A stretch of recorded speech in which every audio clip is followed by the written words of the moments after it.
that feels a bit more natural, so we're looking at each other. So if I look at you and I look at you, it looks like Yeah. cool. It's at the pub. It's like being at the pub. Good evening, everyone. We are live. Sorry about the tech issues, but we are now here. We are live at the whiskey shop. This is our first full in-house Blether, and we just discussed, and we have no idea where to look. Do we there? Do we look at the camera? Do we look at each other? So this is going to be fun. Feel free to fire in any questions for us. We don't have like the big drum roll introduction we normally do because Chris is right here in between Kat and I. Lured you in from the ceiling though. Dramatic. Off screen, we had a bit of a dramatic entrance, but yeah. So welcome along. Thanks very much for coming along. If I look down here, it's because I'm looking at the cat. The comments. The cat. Yeah, we've got a little cat there. The comments. So guys, feel free, fire in those questions, fire in those comments. Let us know, first and foremost, as every week, let us know what is in your glass. You may have realised by what we have on the table here, we are joined by Chris, who is the brand ambassador for Berry Brothers and Rudd. I'm glad you said Rudd, because nobody ever finishes that. Yeah, it's always That's Berry an important Brothers. one. Yeah, it's Rudd. Yeah, it's an important one. Yeah, yeah. So well, there we go. Let's tee up the first question. The Rudd, the Berry Brothers, where does the name come from? So our company was actually started by the widow Bourne, who don't know very much about, in 1798. Yeah. And so Berry Brothers has been going for a little while. That's 325 years. And then so their family carried on. Berry Brothers carried on. I've been driving all day. So I left my house at 6 o'clock this morning. You literally ran in the door. I ran in the door 5 minutes ago. Through the jacket way through the half To use the toilet, and then ran and sat down in the hot seat. So Berry Brothers and Rudd are a 325-year-old company. The Rudds came on board in 1947, actually, which is an interesting adjunct to the and Rudd bit. But a quick side note, I'm not actually technically a brand ambassador. Oh, okay. Apologies. No, we have the lovely Joe Whittaker, who is our brand ambassador, and I think he'd be a bit annoyed if someone called him. Sorry, Joe. No, I'm a thug. I am just a salesperson. I'm a lowly, humble salesperson. I am not an expert. I'm an enthusiast about whiskey. I adore the category. I love all spirits and wine because I've done both in my career, and I utterly love this company because of that incredible mixing of all the categories together. Yeah. So wine came first, didn't it? For Berry Brothers. For Berry Brothers and Rudd, that is the predominant, the principal section of our business. And one of the oldest, or the oldest in the UK. I should think we are certainly in the UK, Yeah. but I should think globally. I'd be curious to see if anyone else was selling, casks of claret, for over 300 years, which is quite mad, actually. Yeah, it's fascinating. Yeah. And being at Berry Brothers and Rudd, but not in the wine side, is interesting because I did used to be sommelier, so it's quite a fun. It used to be. Yes, I think it does. I think it does. Personally, I know a lot of Soms don't agree, but it's a job. Yeah. You serve wine in a restaurant, you manage a list, you buy, and you work with the list and your customers and the vintages and your cellar, and that is what you do. You work a floor in the evening and during the day, and because I don't pound floor anymore, I don't feel like I'm sweating. I guess it changes so much as well. Like if you don't keep on top of, I guess you want your work to keep on top of an interest. If you're not doing it not day to day, maybe lose that kind of totally level of. You can lose touch, absolutely. Which is why I've only been at Berry Brothers and Rudd for a year and a bit now. Yeah. And so switching from wine into whiskey as a category has been fantastic, but it's been such a great company to do that with, because on the other side of the building, it's the wine focus. I always thought sommelier, you've got a certain level of qualification. Yes, there's a pin. So there's like the Guild of Sommeliers, and then there's different pins that you get.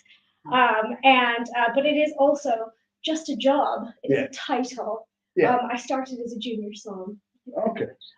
So you can be in the role of sommelier without having qualification. You don't have to be. Yeah, you don't have to be. So you get like black belt level in pins.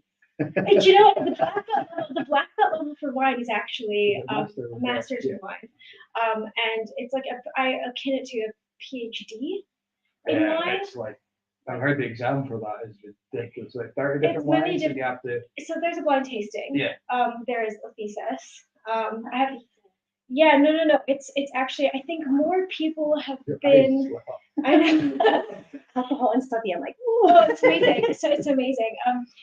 More people, I think, it was like sort of 10 years ago, they figured that more people had been to the moon.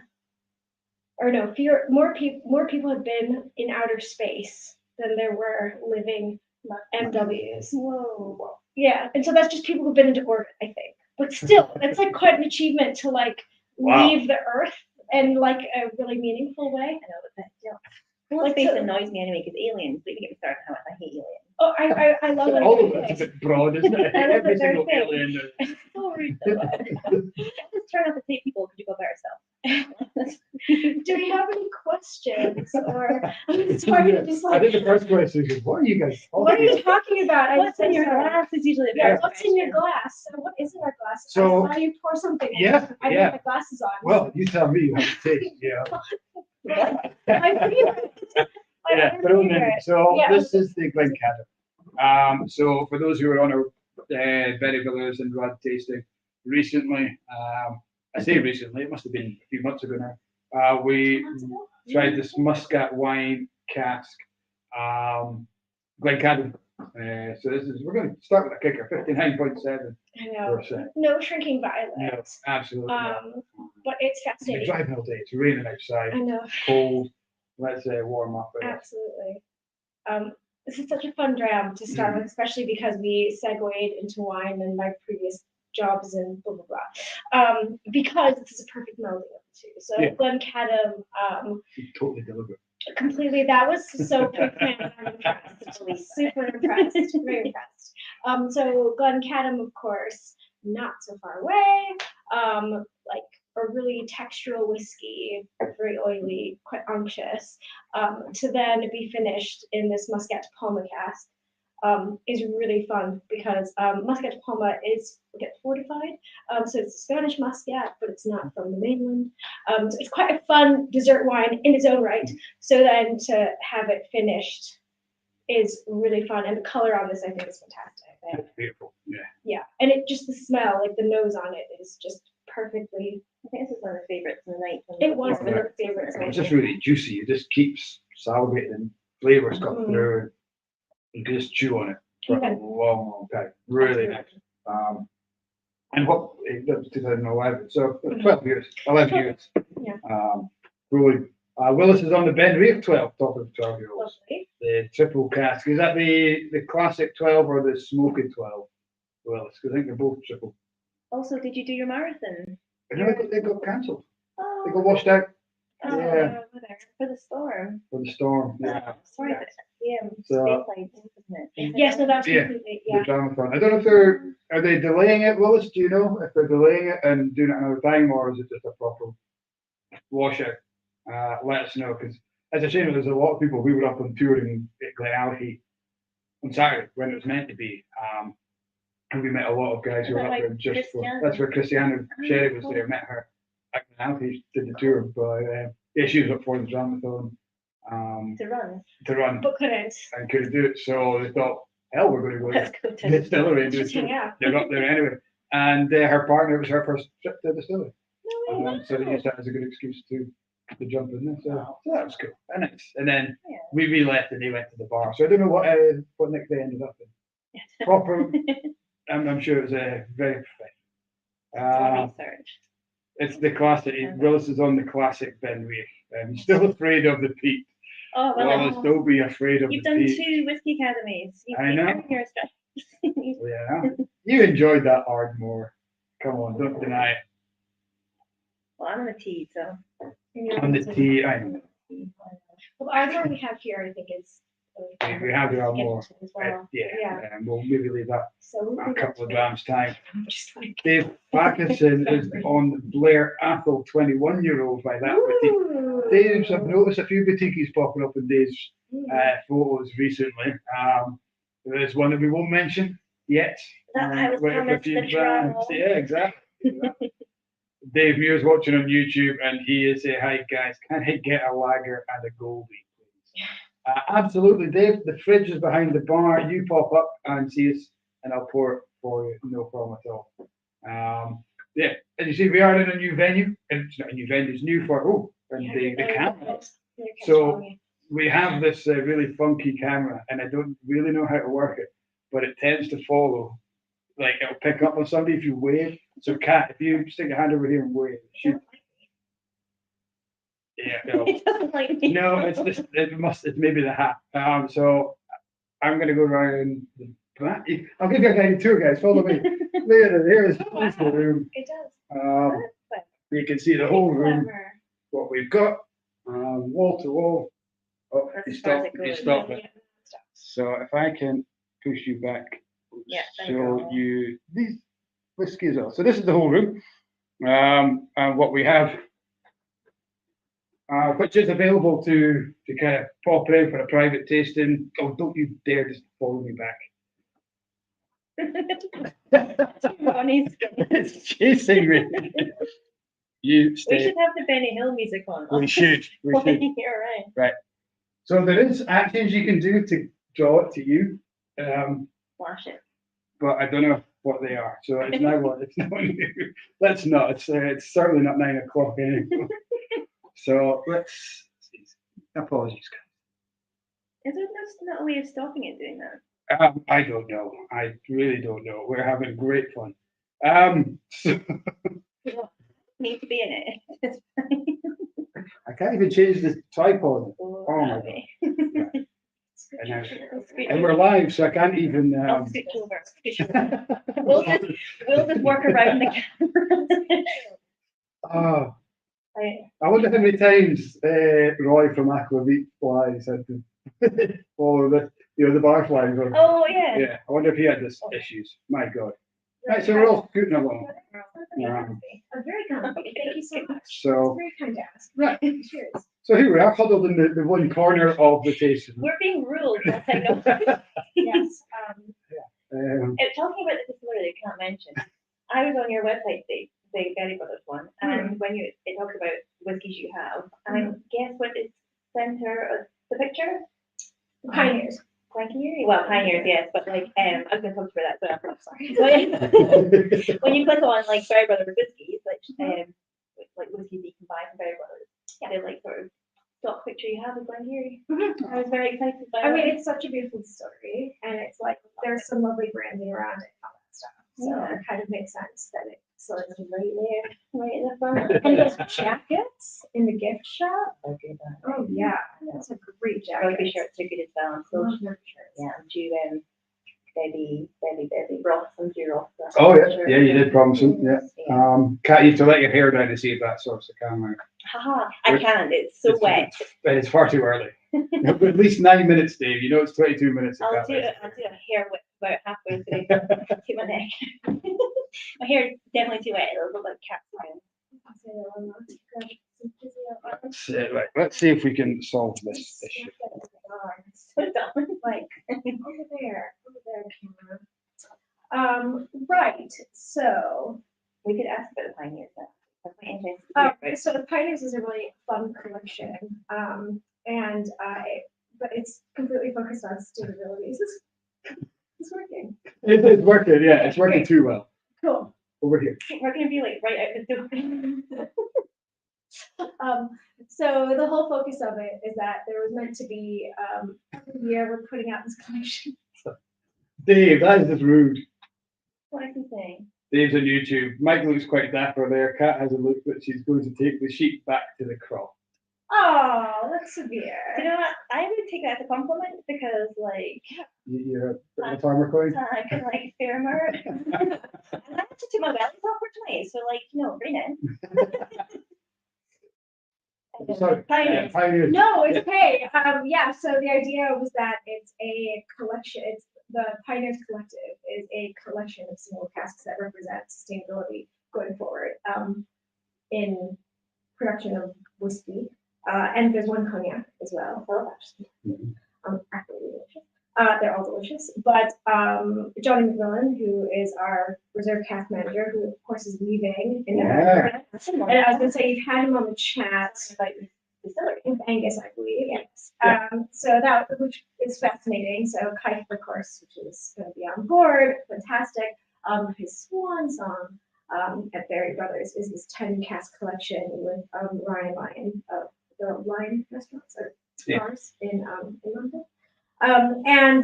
Yeah, it's a 10 single cask collection, and every company is doing something actively forward moving to forward sustainability as a thing, and they're all doing very different things, which I think is fascinating. Like Ardmark and McNean, and you've got which distilleries as well. Yeah, we do. Yeah, right. Which is really fun. And then we have Belgrove, which is the Tasmanian one, who is fantastic. So he does everything on site. And when he was trying to figure out how to toast his malt, he just converted a tumble dryer. And he uses like even in Tesco trucks of like barley into his tumble dryer. Pretty much, yeah. It's like a tumble dryer. It's fantastic. He's wonderful. And it was really funny because when we were going through them, I was like, I really love this one because I can almost, like in America, we would say it's a little bit redneck, and I'm like, really, like, yeah, this guy makes this in his basement. This is fantastic. Absolutely. Great. So yeah, it's wonderful, absolutely wonderful how like sustainable it is, and that he's just this farm. So it's nice that you kind of highlight sort of spotlight in these little wee places. You know? I mean, our commercial thing is quite a good established name, and Ian as well, but absolutely very quickly becoming established in such a short space of time. What I'm going to do here, guys, is change to the laptop camera while there we go. And now I'm going to let Kat and Chris chat a little bit. I'm going to tell the main camera off. I will be back in just a second. So no pressure. Yeah, be interesting.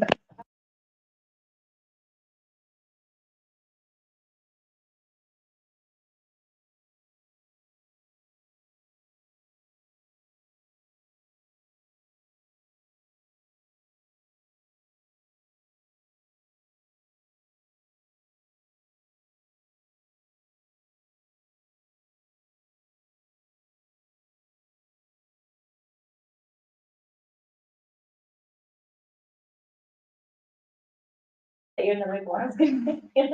So you're up here for cask tomorrow, Saturday. Saturday, yeah. So I've got some appointments tomorrow in around.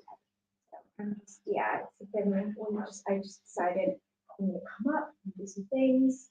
Just gonna do the north. So in the diary, it's just the north. The north. Right. Yeah, it's a little bit. Yeah. Well, it's Beyond the interesting. wall. Because I always find it interesting when other companies that I will not name do these campaigns that are very sort of like, and I always wonder how they're going to age. Do you know what I mean? Yeah. Yeah. It is, yeah. I think it's quite an interesting thing because it varies. The whole ethos of it is quite timeless at Berries. It's almost like it's now like so traditional that is then once again background in fashion, it feels like. And we can always interchange, like tweak or like add other distillers into, but ones that are maybe built around a concept or theme, it's a bit harder to. I think as an independent bottler, it's quite interesting because we do have quite in terms of like how our bottles look, it's a very set format. And even when we changed over from the old format, as you have here, to the new format, which you have there, they're still very traditional looking bottles. There's nothing wacky. I think I prefer the new bottle. I love the base of the new bottle. The bases. And you have this wonderful glassware that has that base. We do. As well. We do. It's really beautiful. Really nice. It's one of my favorite whiskey glasses. Just for holding.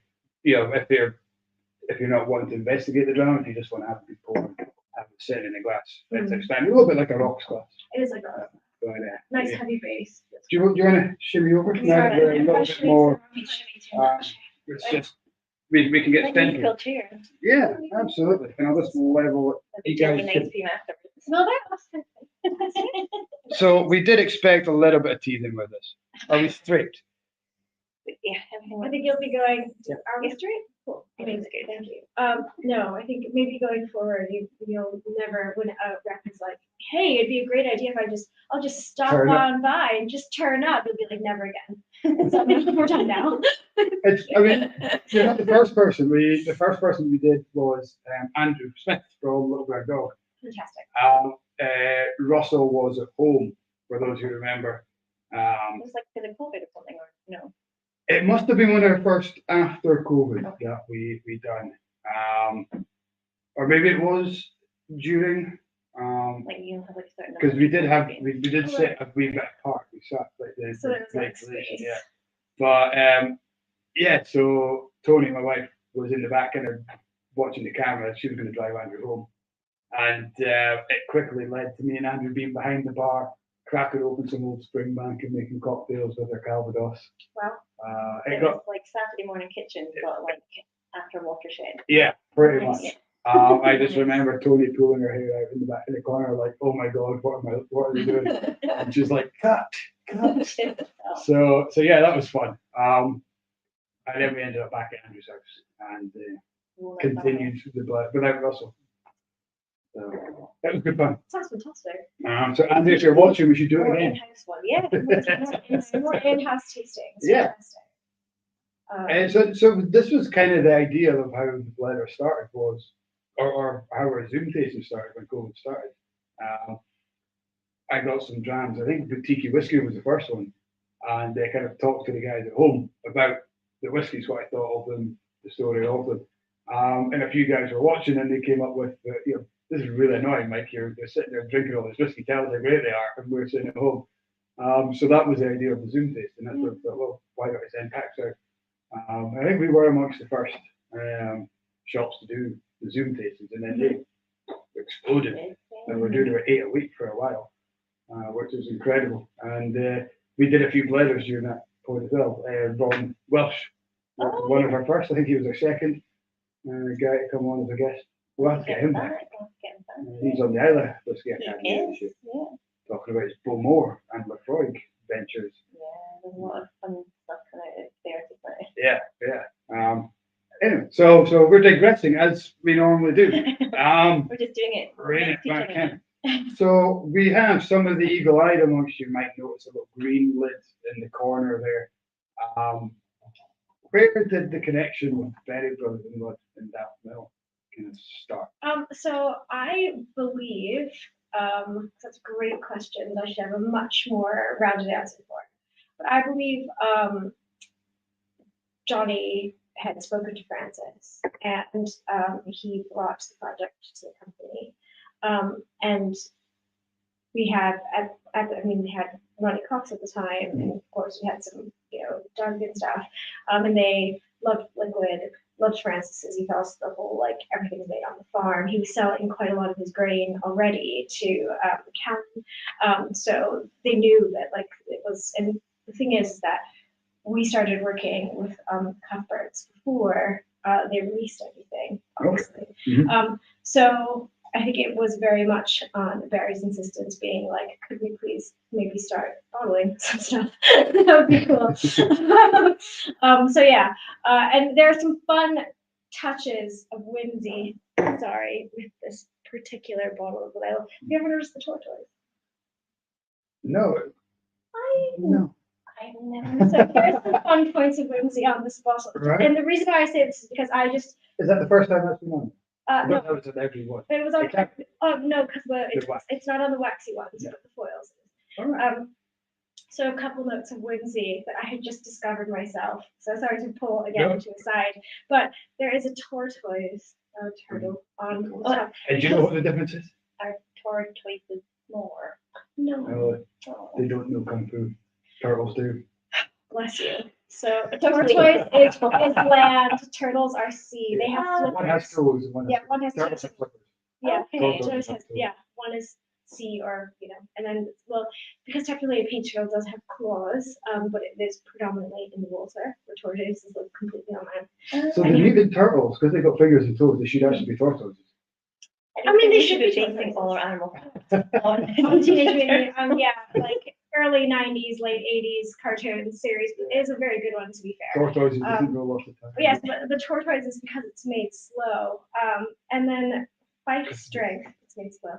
Five strength is 56.3%, which I believe is the blood tooth. Okay, I noticed the 5 strength, and I just thought that. Well, how charming! Yeah, How utterly charming! But that's actually. And then I looked at and Archie was like, "Oh, that's latitude of the distillery," and I was like, "Of course it is." Like the sort of thing Andrew would love a little burn dog, isn't it? Like these little wee kind of Tons of little like. Because their latitude strength is 57 points. Yeah, so that's a fun one. So I just thought I would quickly, since you were mentioning the green tops, I thought I'm going to forget this. These 2 little points I just wanted to quickly put out. But yes, we are the sole distributor and representative of Dathmel, which is obviously owned by the Cuthbert family. So it's the 2 brothers, Ian and Francis. Francis predominantly, well, Francis is the one who makes it. He had a great Instagram campaign, which was about 6 pictures. And it was introducing you to the team. And it was like a picture of his dog. And it was like, this is our security system. And it was like a picture of the sheep. And he was like, these are the office girls. It was like, a picture of the cows. And I think, what were they? They were like HR or something. And then, which was fantastic. So it is just Francis. He only like produces twice a year because he's a farmer, obviously. Yeah. I just like the idea they just came up with. You know what? We don't need to do this. It's not financial. It's just we love it, and we've got the means to do it. And I think also a really unsung hero in this. And if anyone ever goes to the Fife Whiskey Festival, which is where they've always kind of every year, it's the one festival that they go to, right? It's in Cooper. They put him in drive away from Cooper, so this is why they go to it. But the unsung hero in a lot of Dathmel is actually Hazel Cuthbert, his wife. Right. Hazel is wonderful, an incredible baker. And I think she certainly must have played some part in encouraging Francis to really pursue this passion and like research. And, he visited so many distilleries and did so much research before he, did anything on the farm. A lot of people think it's a new distillery, but it's not really. No. 15, 16 years old. Yeah, now, is it? yeah, it's actually, but it's only been, it's actually quite a bit older. Yeah. So Francis has been, so I first came to the UK in 2000 because I'm American. And then I stayed, but we moved back to Fife 10 years ago. So 10 years ago, like Francis wasn't releasing anything yet, was he? Yeah. No, because like no, 2006 I want to say. I was gonna say it was like it's like 2000. 2006 would have been the distillate. Well, yeah, that's the distillate. Yeah. That was launched, but it wasn't actually launched in 2000. Yeah, it was 2016. And so that's right around the time that we moved back to Fife, and we live like a 35-minute drive away. So it's quite so sorry to be like, oh, Dathmel, it's so fun, but it's just so fun because you've got this incredible family who have varying interests in different things that they do, like as a business. And this is actually probably one of the smaller parts of it in terms of what they have the most recognition for, I should think. Yeah. But the farm in terms of the grain, the beef, the mine that they have, that is all significantly more impactful to their family. This is just, Francis's hobby. Fantastic. So geeky and mad for it. But then it was like, when the cows are out, we'll just think about making some whiskey. Correct. So so the reason why there's and also when we look at the summer and winter editions, right? Or spring it's the summer edition, and then it's the autumn edition. That's when the grain is drilled. So it's not actually when it's distilled, or it's when, but that's. And do they use spring barley and winter barley separate for distillation? But not a lot of distilleries use. I don't think you can use winter barley. I don't think you can. Well, but when they do the winter, I think it's okay. I probably need to look into it. But I have always understanding you could only use spring barley for malting. Okay. But maybe that's just maltsters. Maybe if you're producing yourself, maybe you can use winter barley. Maybe there's a scale. Maybe it's not an actual legal requirement. Maybe it's just to do with nitrogen content in it, because the nitrogen content might be lower in it. I don't know. If there's any farmers who geek out, say Francis is listening, I'm let so us know. sorry. I said if he is, that's the difference. No, because you can like, educate. Well, how about we get Francis on and maybe talk to him? Love to. Yeah. There's a test. Hello, Michael Foti. He's calling in from Orchard Park. Michael was on our Whisky Academy in September past with Willis and Dave. It looks like the gang's all here. So welcome, Michael. Let us know what's in your glass. If it's not too early to be drinking where you are, I guess it's kind of mid-morning over in Orchard Park. Where is Orchard Park? Where is Orchard It's Park? in the States. Oh, wow. Okay. What state? Yeah, you'll have to ask the Sorry, other there are Michael 50 of them. It's a big old place. There are some different time zones to consider as well. I think that's Yeah. mad about America. And I was I trying to go from desert to snow in 2 times a week. Yeah, I was trying to explain to people, I'm like, we have mountain time as well. We have like even just the continental America. Never mind like Guam where America starts its day and like Hawaii and Alaska. We have like several time zones. So whenever we get Americans at the distillery, you're always like, where are you off to next? And like most folks like, oh, we might just, like go to Bankery or like, Yes. Stonehaven. You're like, fair drive. And then Americans like, yeah, we've done Edinburgh, we're going to go to Glasgow, then we're going to go to Inverness, and then we're going to head over to Dublin, and then we're going to come back and go to London. And you're like, Yeah. what? It's Yeah. like, Yeah. but it's like, it's just normal travel. Yes. It is, I think I'll say to the guy when we've got Americans either on a tour or in the States, the Americans think, we think 100 miles is a long way, but the Americans, they think 100 years is a long time. yeah, Yeah, that's a true. good point. Yes, but yeah, they travel. You guys travel for fun, so Yeah, it's such a big drive. I can't be bothered driving down to the shop sometimes. It's really, but it is a different kind of driving because you tend to just drive on straight roads. Yeah, Even farm roads do not wiggle. I like think they you do guys here. get a bit fed up driving on these roads every day. It's been a long day. Apologies for not being as on form as but I have literally spent 6 hours behind the wheel today. Sorry. You'll be needing another dram. Well, we Yeah, talked about that mill. We that's crack 6, open. like 4. So 4 is a lot. No, actually, like 4. Sorry. Just keep running. I'm like, We're back in 6. I'm so jealous that I'm drinking tea because I've never had that before. Never had a daft mill. We have 6 bottles of daft mill. I was I going know, to say, but whenever I'm quite a few. here, I'm working. Don't need to come Was that the previous 15? Up there. Oh, This is the current 50. yeah, that's the current Yeah. strength, but that's the previous. The previous one, yeah. Cool, yeah. So if you have them next to each other, they're fantastically. Just slightly different. I know. The teas in it. She's naughty, isn't she? She is encouraging. I know, it's funny. See, the previous comment about, I'm not a brand ambassador, I just sell stuff. There you There you go. Like, open it up. Drink tea. Yeah, Um, let's go for it. Guys, if you've tried Daft Mill, any of the Daft Mill, let us know what your experience is with it in the comments. That'd be great to hear. We have, did somebody mention, Whiskey Tasting Clan of Western New York. Wow. This is New York Michael. State. This is Michael, so he's New York. New York Yeah. State. Cool beans. And Rick Johnson's just joined us from Oh. San Francisco. He's another Whiskey Ambassador Academy Fantastic. attendee. Arriving late, I know. Wow. Come on, that's 40 minutes.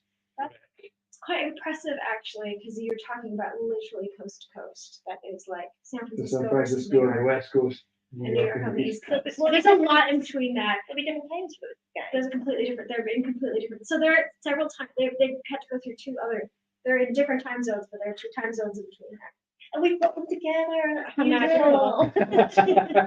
How very magical. And then I'm the odd one out because I'm from the Midwest. So being from So the Minnesota. Midwest is halfway west. I'm straight in the middle. So Minnesota is directly in the middle. The Mississippi River starts with us. All right. In Awesome. case you're wondering. There you go. That's how I liked it. And we border Canada. So it's cool. Yeah. Midwest. Nice. I hope that camera's not going to follow me over. No, so far so good. It's decent. So we don't have quite as much of this left, so I'll just pour in a little bit so we can compare. Like, whoa, I don't need like generous.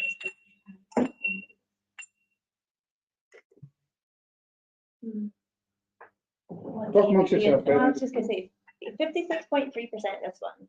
Yes. What's So this one? cask strength. 55.7. Do they always release it cask strength? Is that No. like a- no. No. No, So we never. 46. It's usually 46. So unchill filtered is like I love 46%. I think it's we have some small batches that we do at 46%, but everything else that we do in the single cask range is at cask strength. It's a lot lighter, isn't it? Yeah, it is. You don't notice it when you're on the in Italy, but Yeah, in the glass. I noticed this one's not Fife strength, it's cask strength. Yeah, so we've got 56.3 versus 55.7. The initial 15 release was like too much, sort of. Well, I think people were really excited to have like a special age date. Do you know what I mean? Like 15-year-old, multiple casks. People don't like doing maths, but you've got No. like a 2009 or Agreed.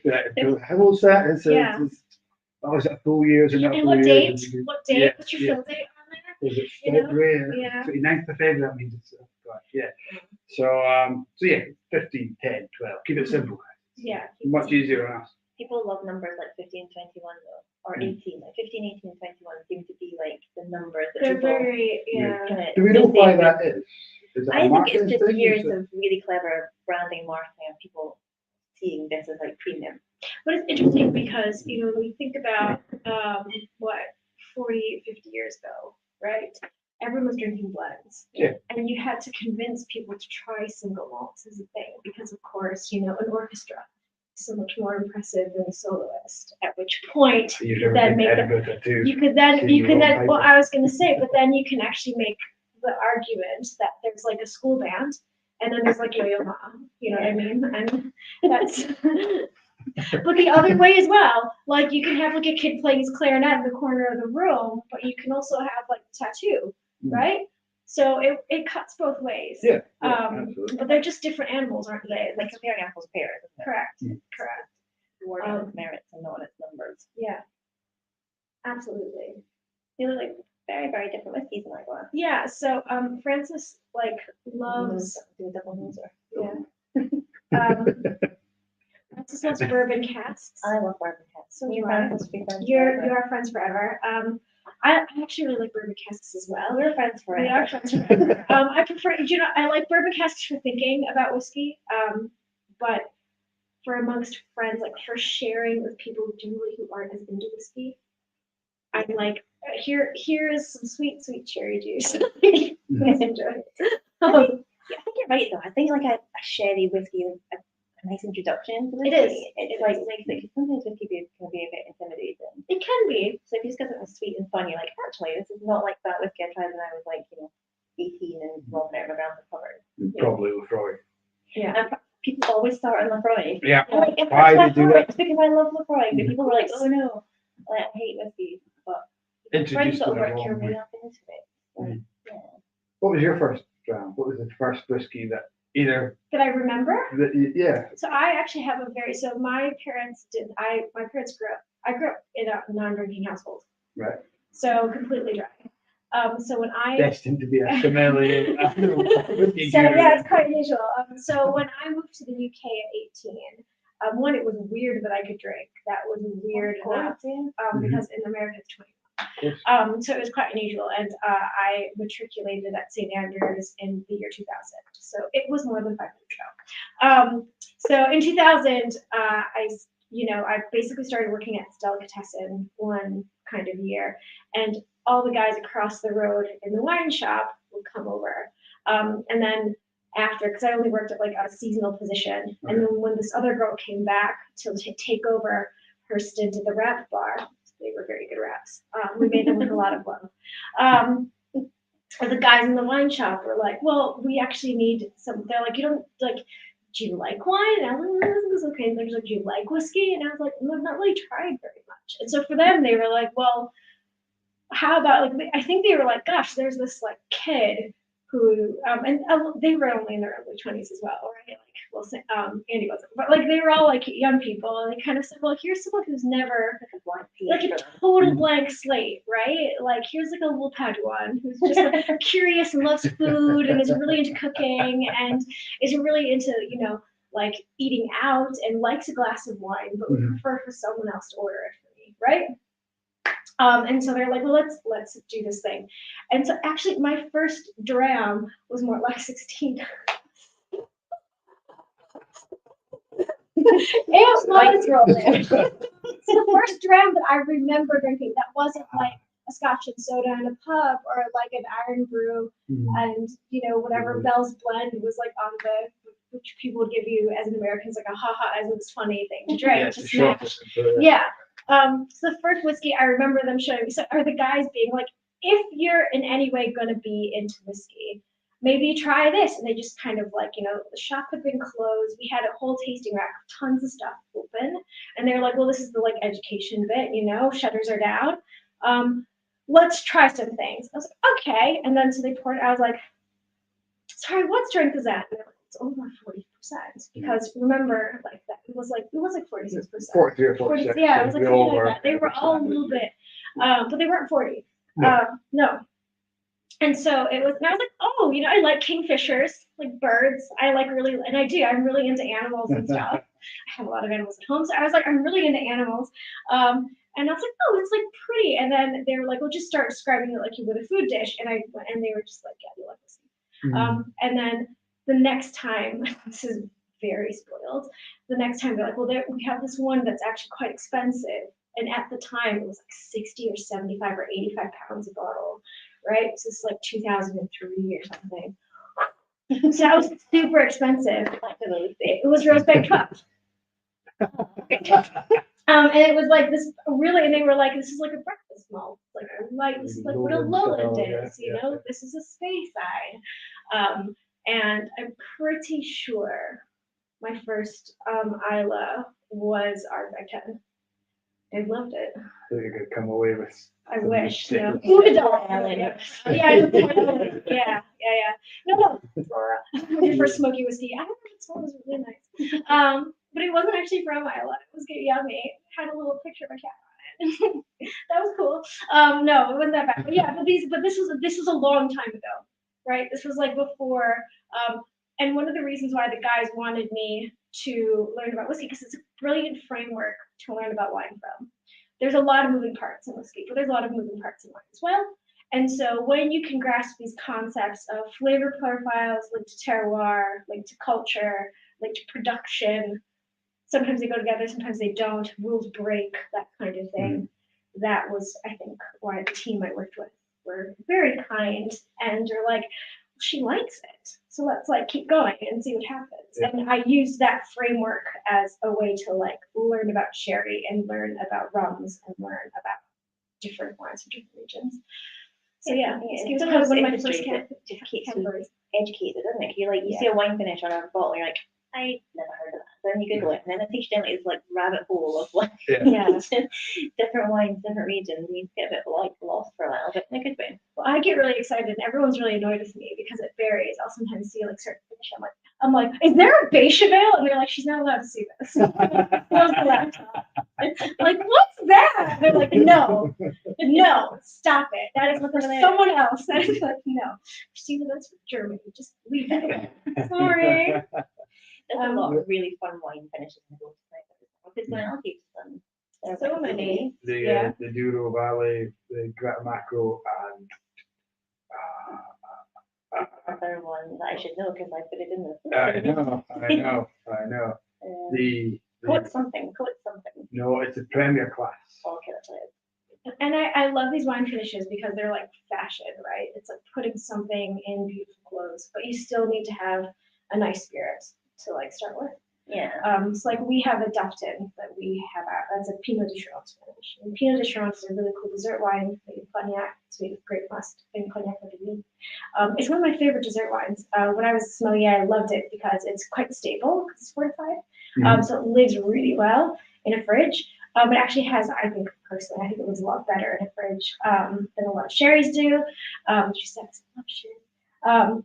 And I really love it. It always kind of interested people, and it does come in like a red, white, and pink version, right? So it's fun. So when I saw that on the bottle, I was like, we have to try that. And everyone's like, what's Pinot? And I'm like, Pinot, and everyone was like, here she goes. It's like, it's a cool thing. It tastes like grapes.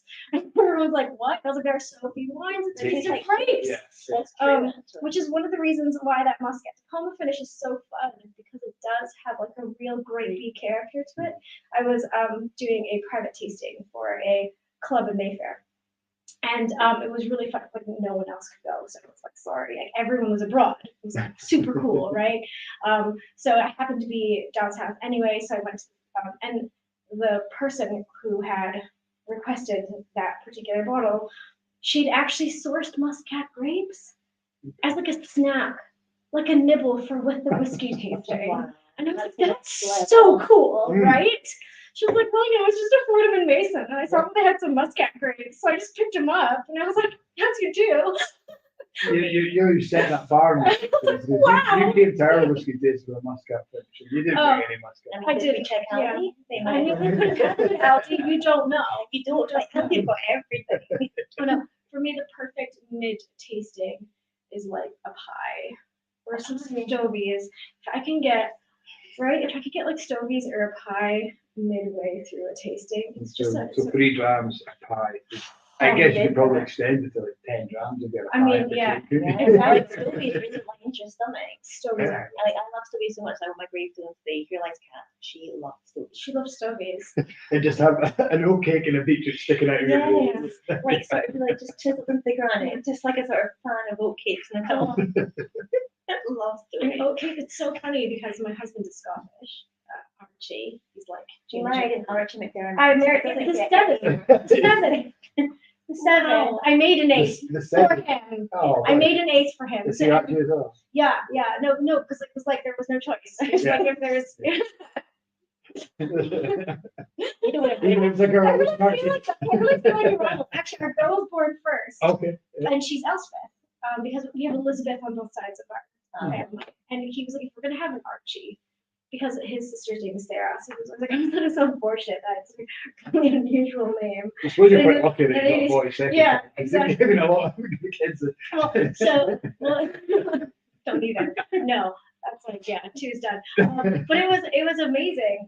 That yes, we had an Elspeth and we had an Archie. But Archie's like, don't get me wrong, he'll like eat stories. He thinks they're fine. But when it comes It's to just like adults. both of them actually, they're both like meh. Or I'm just like stop. It's like so weird.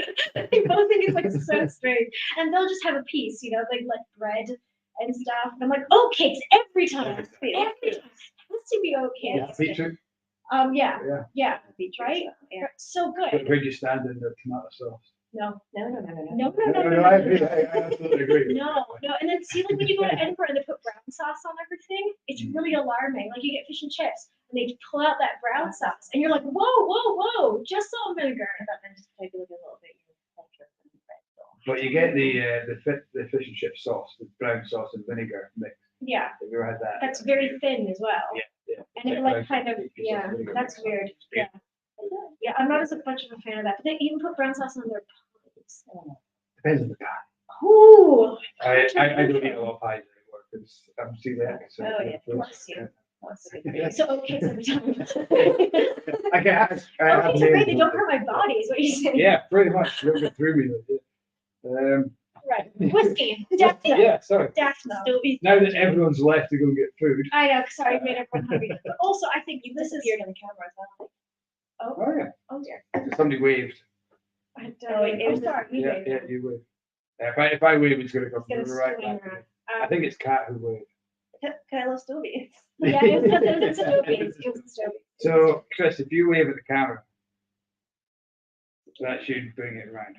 Should I bring it around? It's not moving at all. It's an immovable Come this object. way. I like that you talked to it. It's kind of Yeah, interesting. yeah. Anyway, so while we're Anyway. focused on Cat, I can sit here. People see me every week. Okay. Well, we'll just try. I'm trying to but interestingly, so Deathmill, a great whiskey because I like to think all good drinks, anything that you like enjoy, be it whiskey or rum or wine, should make you hungry, right? Because that's really how we're meant to consume these things. Like it's not meant to be in a vacuum. It's meant to be as like part of a cultural experience. So like I love having a dram and like a half pint of something, you know, like a half pint of Guinness, or if I'm in Edinburgh, a lot of places have like peach melba sour on draft. I'm like, oh, have I that please? It's like a wee glass. It's a really lovely like sour beer. It's just a wee beer.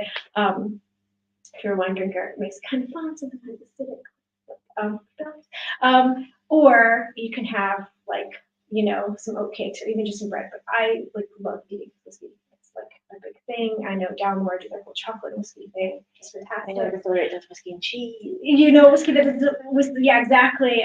And so I think that this is like a mark of a more premium product, you know, that you can actually enjoy it in company with things. And I like a lot of Francis's whiskeys because they make me hungry. They make me salivate, you know? Yeah, yeah. You get that. Like when cannabis really juices. Yeah, yeah. Produces this saliva going. Mm. But when you start on that, it's like, you know what, I think subconsciously you need something to soak that up. Yeah. You think, oh, food would work, something savoury. Yeah. Initially. Yeah. We had, so Rick, I know the camera has moved, I know I'm off screen. This is our attempt to gain more viewers. So yeah, let's see if that works. Willis, the Edinburgh sauce, that is the brown sauce and vinegar mix. Is that what it's called? It's called Edinburgh sauce. Edinburgh Yeah, I knew there was a sauce. name for it. Fantastic. What it was. And I'm just reading, Willis, well done, because although the dramathon was cancelled, the next day he went out in better weather and ran it anyway. Just ran the distance, he thought, you know what? Wow. So I've done all the training, I'm going to run it. Yeah. Did you do the full distance, or, because there was three, I think it was the full marathon, half marathon, and 10K. Oh, okay. So Willis, let us know. If you don't reply, we will all just assume it's a marathon in the top one. So, Yeah. well done, absolutely well done. Rick has got a question for Chris. If you could only drink one whiskey, what would be your favourite cask to mature it in? Ooh. Twist on the old. Yeah. That is probably the most brilliant question ever. Because if I could only have like one finish, it would be a refill hogshead, a refill American oak tart, and a refill at that. But old. Because you've not defined an age. Because No. I'm weird. And What, yeah. like a 15, 20-year-old Ben Nevis refill hoggy. Wow. Magical. Or like, I'm just like looking around the room. I got my glasses on because I left them over there. I was like, oh, I'm driving. But so definitely hasn't put out anything that's a refill, but he will only refill his own casks that he's picked. Okay. So there is, thank you. I'm not on screen anyway, so I can go watch. Kindness, thank you. Oh, Maybe yeah. that will Oh, pick you up. Yeah. Oh, yeah. Just like I'm leave just it. gonna Just leave it. Yeah, just leave it.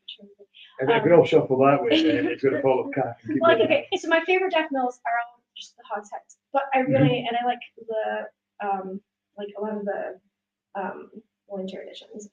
Really nice. And I like a 46% strength personally, just for like drinking. But they're of course all first fill. But in terms of like things that I like that I've had that are quite like, wow, that's really, you know, like an Ingrid Gordon. Super 35 years old. That kind of thing.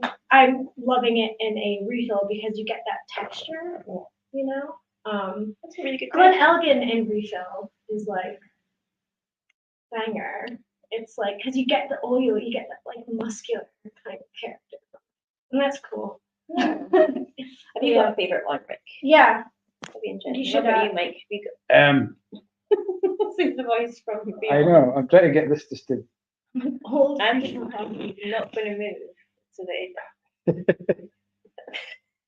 Really wants to come back over here. Yeah, We could just swap these, then I could just be off screen. but then it would just look here. It would follow you. It's the most. The first time I experienced this camera was with Gordon Dallas from Glengoyne, and he was doing a chat. And he was standing up and he was chasing around the room that he was doing it in the camera, and I thought that's amazing. I've got to find one of these. Really hated that. Absolutely. It's when we do a tasting event and some of the guys have been on the virtual tasting event. If somebody gets up to go to the toilet, the camera just follows them.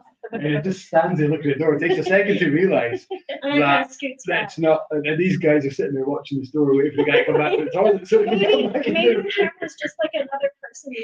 yeah, You know what I mean? So it's like a true perspective. I mean, I will like Cast it on like, yeah. or it. Or, It'll follow you. yeah, I know, it might stay over there. it likes you because you're in blue. There we go. I'm back. Hello.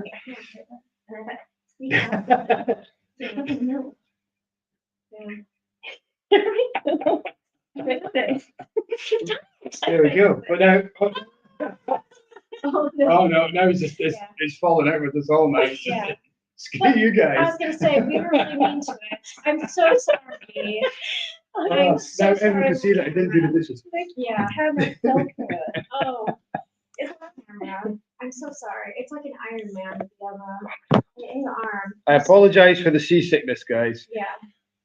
It's But already we don't need have to make things work. Yeah, so we're also sorry to the camera. Leave the camera now. It'll be nice. Yeah. We were, It's like Cybernet is going to come back and kill us in the TV. I know. Dave, I'm not going to read the instructions. I'm a man. No, don't do that.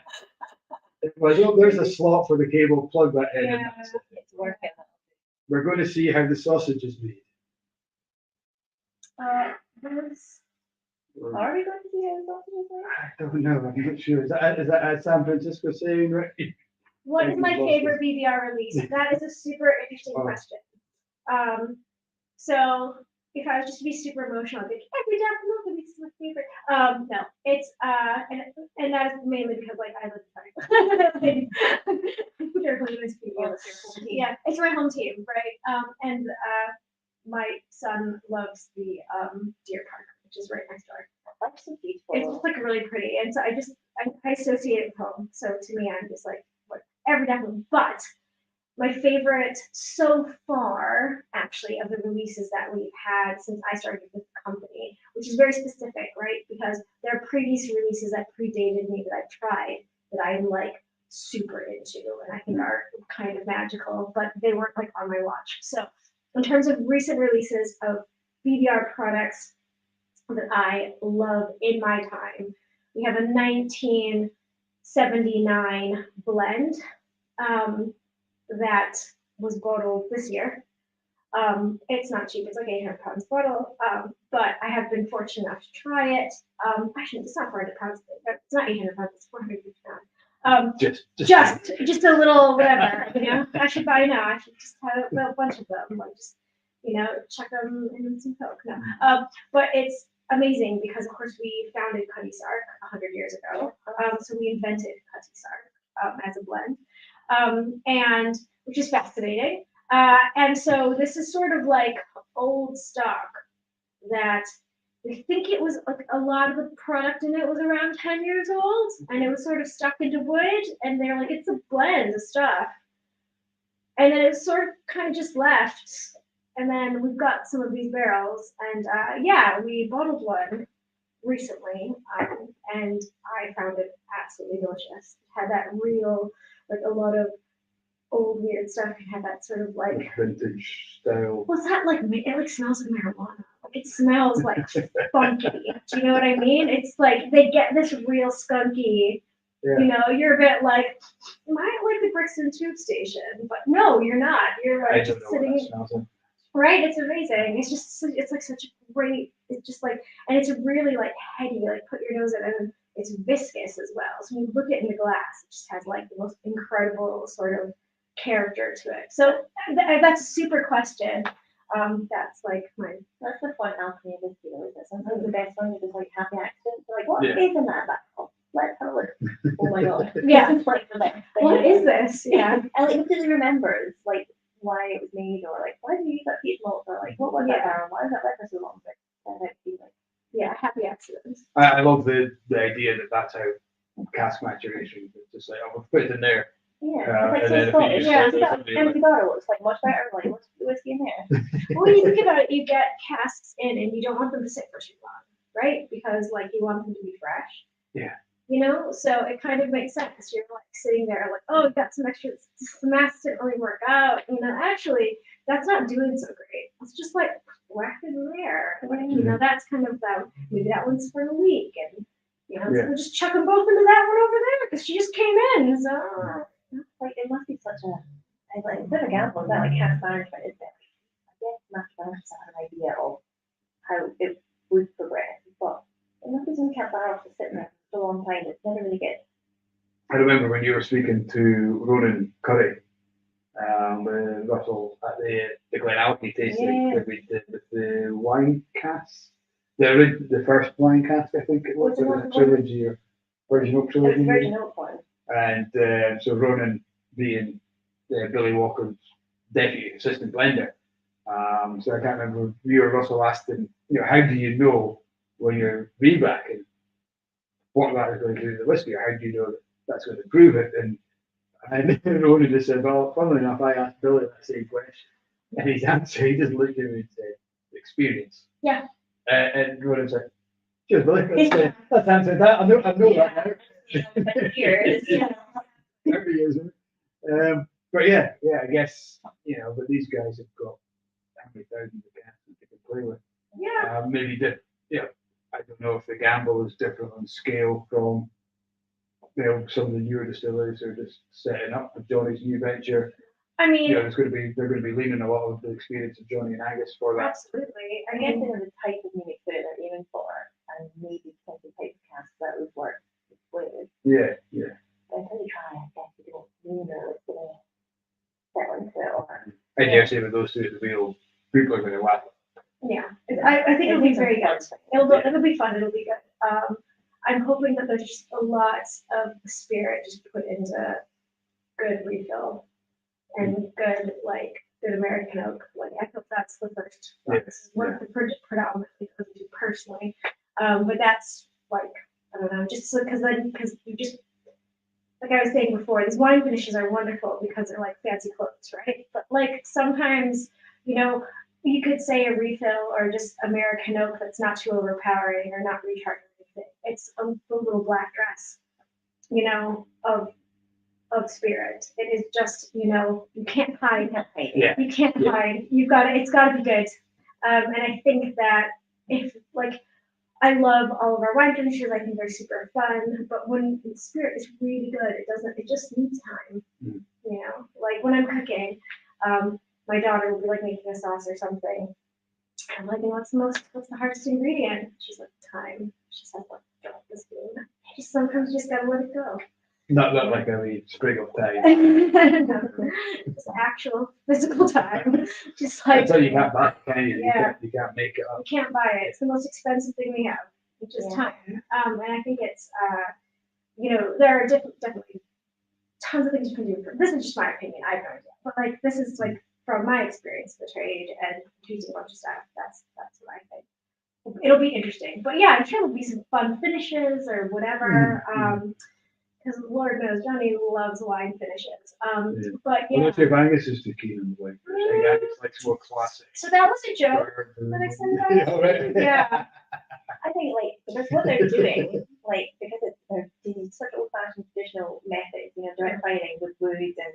So why don't you just be all American oak? Why would you not just do the full maturation in a refill hoggy or something? Yeah. If you're putting that effort to make it. Exactly. You don't want to.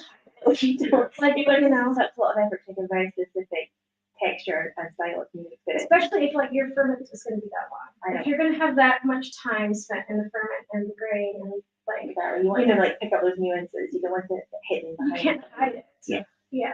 I think I'd imagine it would be either refill bourbon or something. I would hope. I always find I like a virgin oak. Don't get me wrong, but it can go a bit sappy if left too long. Personally, that's just me. So I always find Auchentoshan did the Ballage years and years ago. And it was just so hot. Just oh god, that's American oak. Damn, but it wasn't American. It was Scottish oak. It wasn't actually American oak, but it had so much of that vanilla and so much of that and it was like a vanilla cream, a really unctuous ice cream. And I was like, okay, you've got a really light style of spirit here, but it was And so to put into this big, I was like, it just felt really like I was being punched in the face. And I was like, oh, yeah, that's not really, it has a pretty intense expression of Auchentoshan.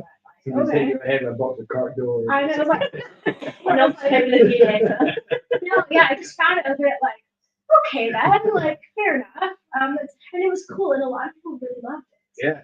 Because they wanted those big flavor hits. But as our palates progress, when a lot of people, their first glass of white wine that they actually enjoy in New Zealand Sauvignon Blanc, right? Because it smells and tastes like gooseberries, and it's a little bit sweet, even though it's not sweet, it's dry wine, and it's fruity and delicious and easy, and you can get it in the pub for not too much, but it's your most premium by the glass, and it's it just takes a lot of boxes for a lot of people, right? But then like even the founders of that style of New Zealand Sauvignon Blanc, even they're not making that same style anymore. They've like moved over to making slightly more austere, not even challenging, just not, at 11, dial down to 6.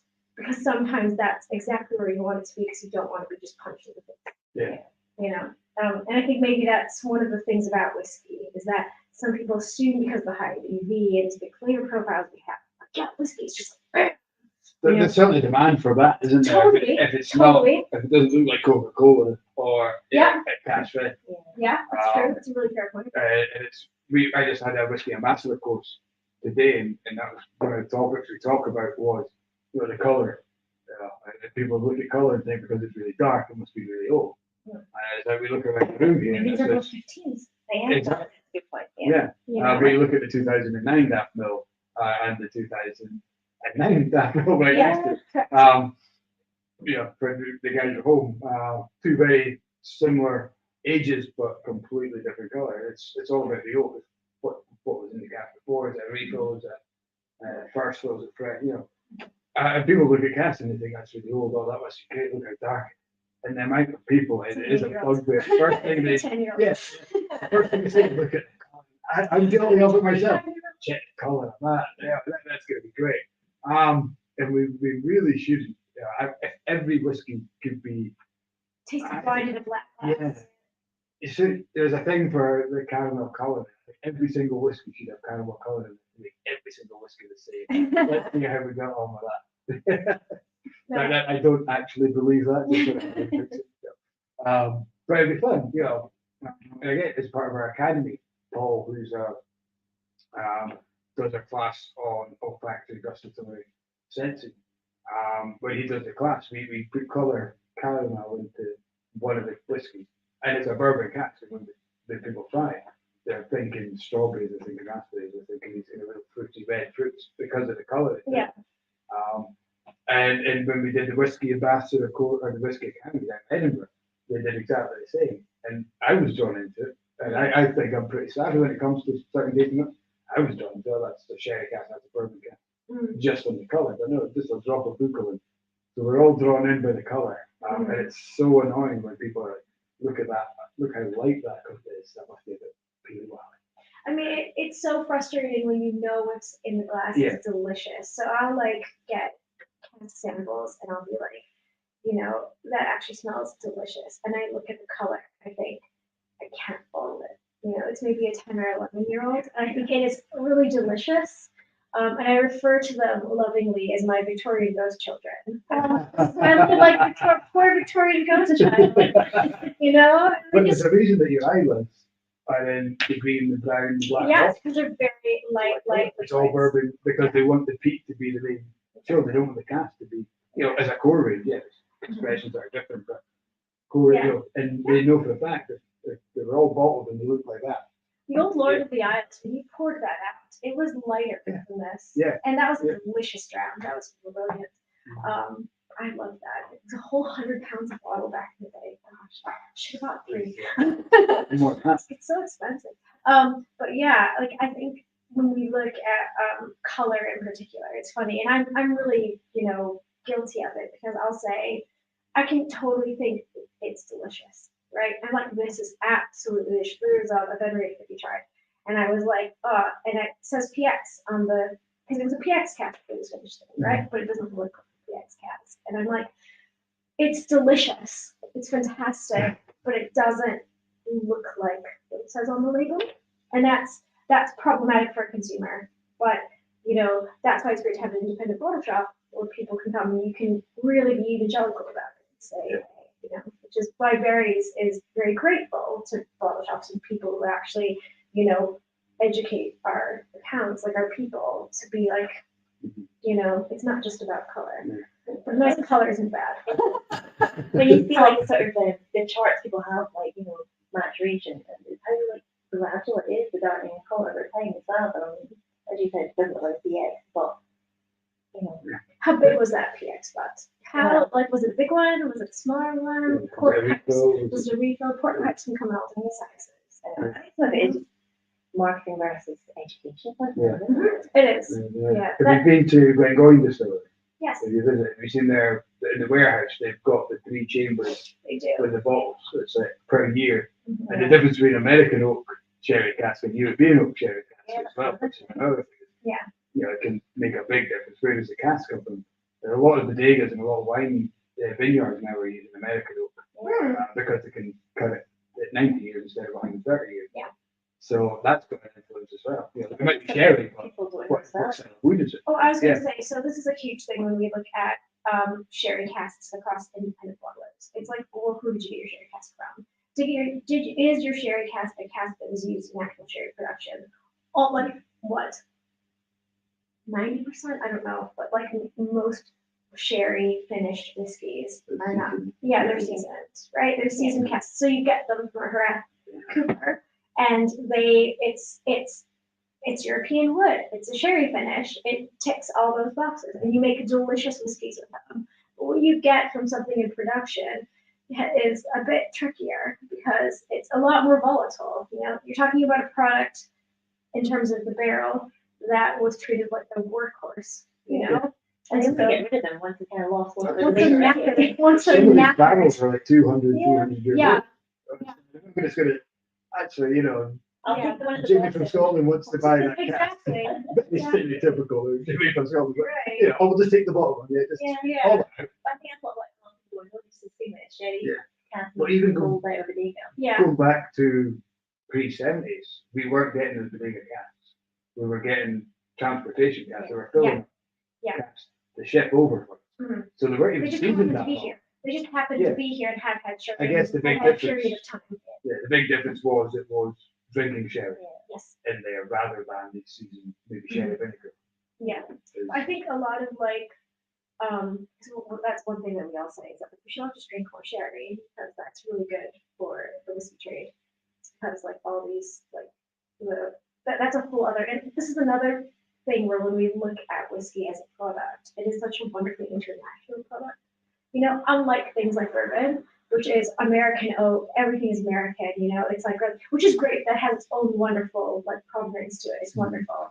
There is this wonderful historic connection that, you know, a lot of Scotch has, that just, it's very unique to it as a product. And I think, and it's always partnerships, it's, you know, we knew these Spanish importers, and so we seasoned, so I had a really cool Pinot finish.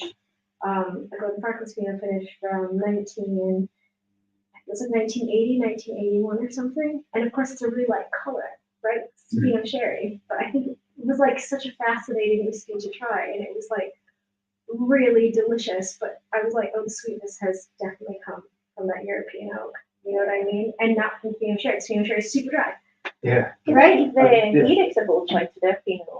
They're using Pinot. Yeah. About 4% Yeah. of the batches. Yeah, it's Pinot. And so it's funny because everyone's always saying how much they love these Pinot finishes coming out that are brand new. And I'm like, that's kind of interesting because like, have you ever drunk Pinot Sherry?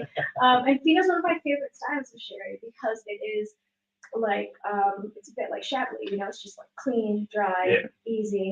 It's a great alternative to gin and tonic, Pinot and tonic. Yeah. Just really Yeah. chilled.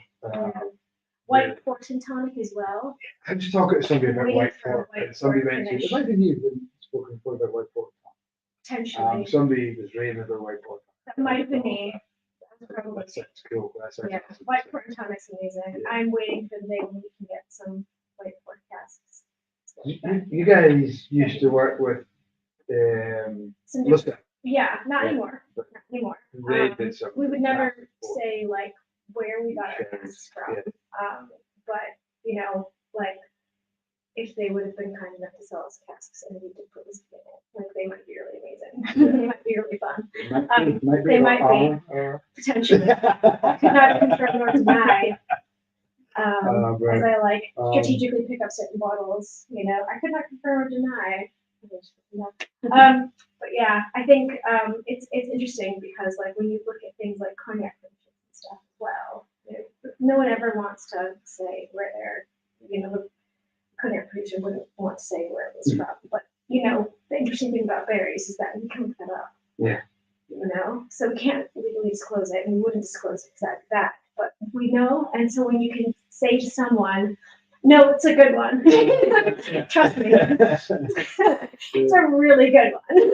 Like, I can't tell you, but yummy. Like, just try the juice. Just have it.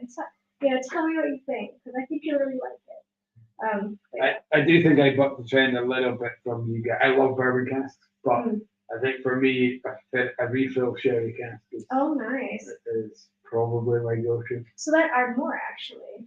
They are more, yeah. Is the perfect. What a segue, you know. What a segue. This is not scripted, folks. But yeah, and I know it just says on here a sherry butt, doesn't it? It just says a butt, it's which we a butt. assumed would be It sherry. was sherry. But it is a refill. It's a refill sherry butt. Sherry butt. We don't know anything about it.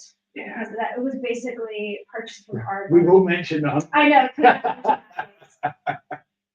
Well, I was telling one of my colleagues how I got just hammered over that. Never doing a taste in your home. And I kept saying, yep, that's fair. Totally fair. Like it's like I took the liver company there at the time, and one person that works at the company at one time more. I know. It was a bit like, It was the wrong crowd. It was the wrong crowd. I was just like, yeah. And the funny thing was, I hadn't even noticed it. Just holding the bottle as like a prop and talking about the liquid. And everyone's like, yeah, you misspelled. Yeah.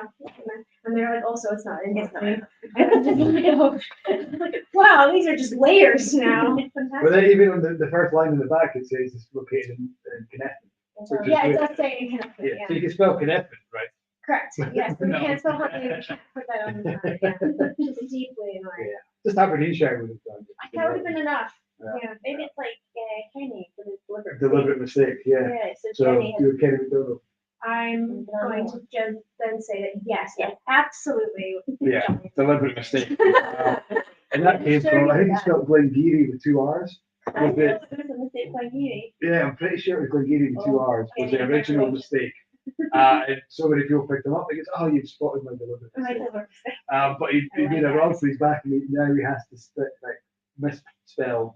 Of every release, he makes one spelling mistake. Oh, I quite like that. Yeah. And As a dyslexic, that really appeals to me. That hugely appeals to me. if you're a web designer Yeah. who does all our photos and so Tony, my wife, does all our pictures for the website, That's what I said. and they did a Telebardian in a Palo Cortado cast, Nice. but they misspelled the L in Palo, so it's Palo Cortado. That was a deliberate spelling mistake. Yeah. And Tony spent ages looking for this Palo Cortado to find out what kind of cast it was. Oh, wow. And I was just like, and she just had to give up. And I was like, oh, it's Palo.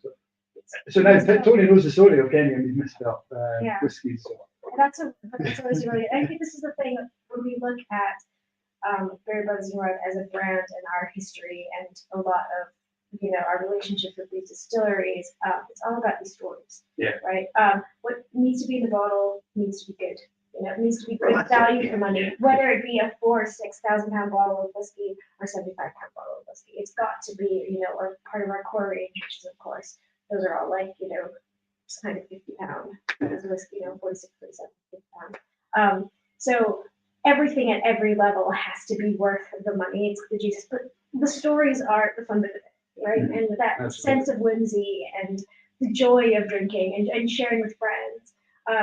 To me, that's one of the really fun things about working for the company is that they're like, well, that's really the focus of our whiskey program. And I'm like, that's great. As someone who came from hospitality, I'm like, yeah, that makes perfect you can sense. get on board with Yeah, that. I can totally get on board with that. So Rick, you're mentioning there about Berry Brothers and Rudd, the history, what you're all about. This is a 2-part question. We're looking at the future. Will Berry Brothers' investment in Cotswold Distillery earlier this year mean that there will be lots of Berry Brothers Cotswold releases coming up in the future? And partnerships? And part 2, will BBR follow the recent trend of other IBs and start their own distillery? Ooh. That would be amazing. But I mean, we used to, that's not right. No, I know. But we used to own a distillery, right? So that used to be our baby. Did you own that? Yeah, You because did? Edmonton had it. Yeah. Right? So It kind of passed between you. yeah. So it's that's an interesting one. Definitely our investment in the Cotswolds. So for example, we're having a big spirits brand get together the week after next. Trying to think of the dates. And we're actually I'm going to Cotswolds. I'm going to be the distillery because I've not been there. So we've already done, I believe, a Cotswolds berries bottling that was only for retail.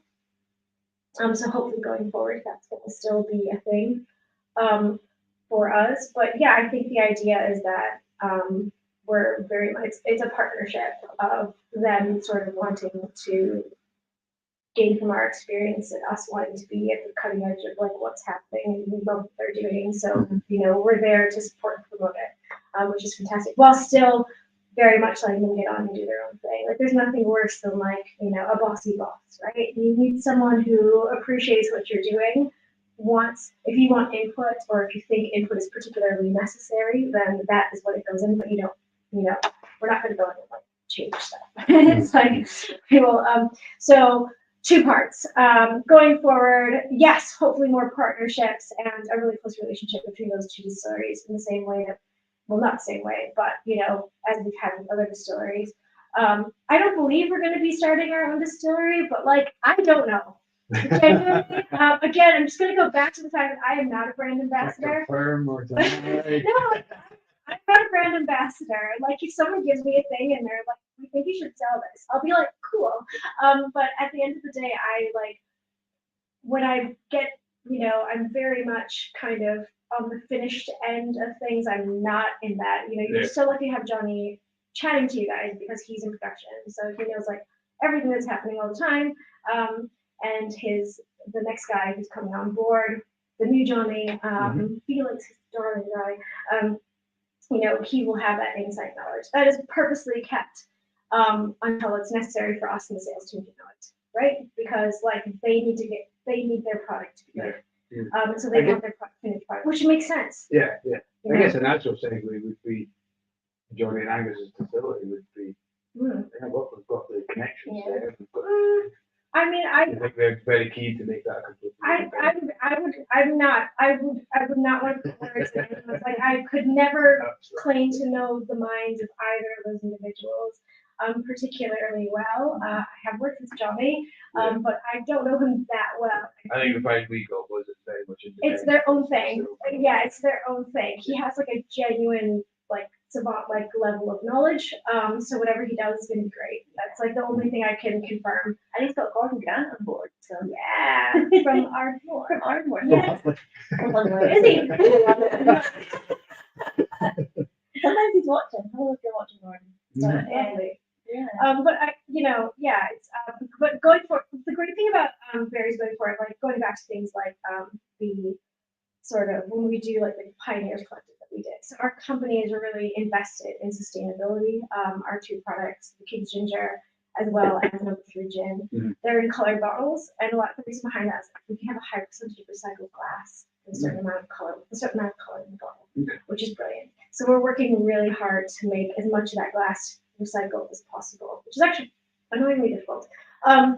Also, you know, that's like, it's just a big part of like our company's constantly trying to make ourselves more sustainable because as an old company, you can't help but look to the future, right?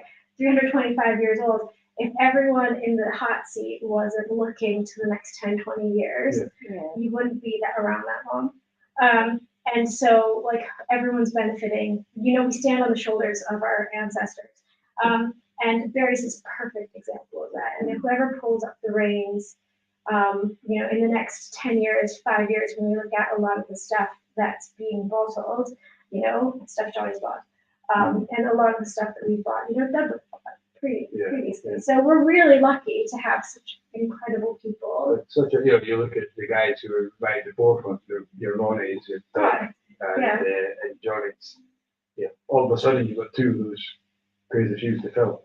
Straight away in a almost one very short period of time. Yeah, but the thing is that they've done such good work that the guys building from it have, you know, the hot seat is the people who pick up from the next people coming. Because when I heard Ronnie was retiring, I thought Johnny will be the natural successor to that.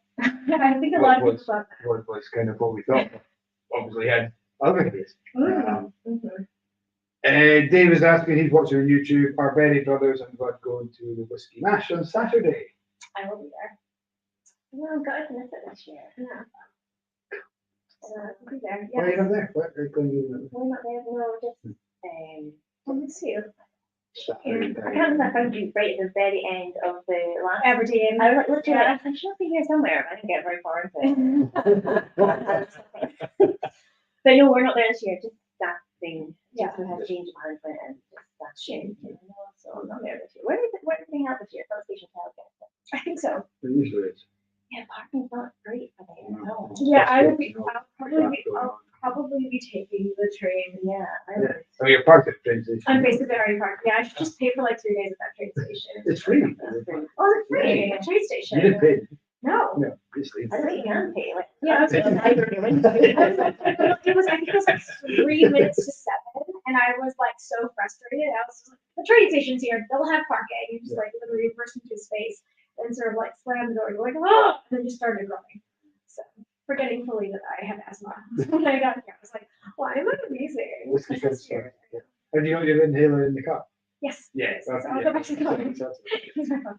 Time of the 2 sips first and that's That is a super great question. It's 12:30, and then I can go back to 8. And the second one always gets me. No. 5 until 8. I'm sorry.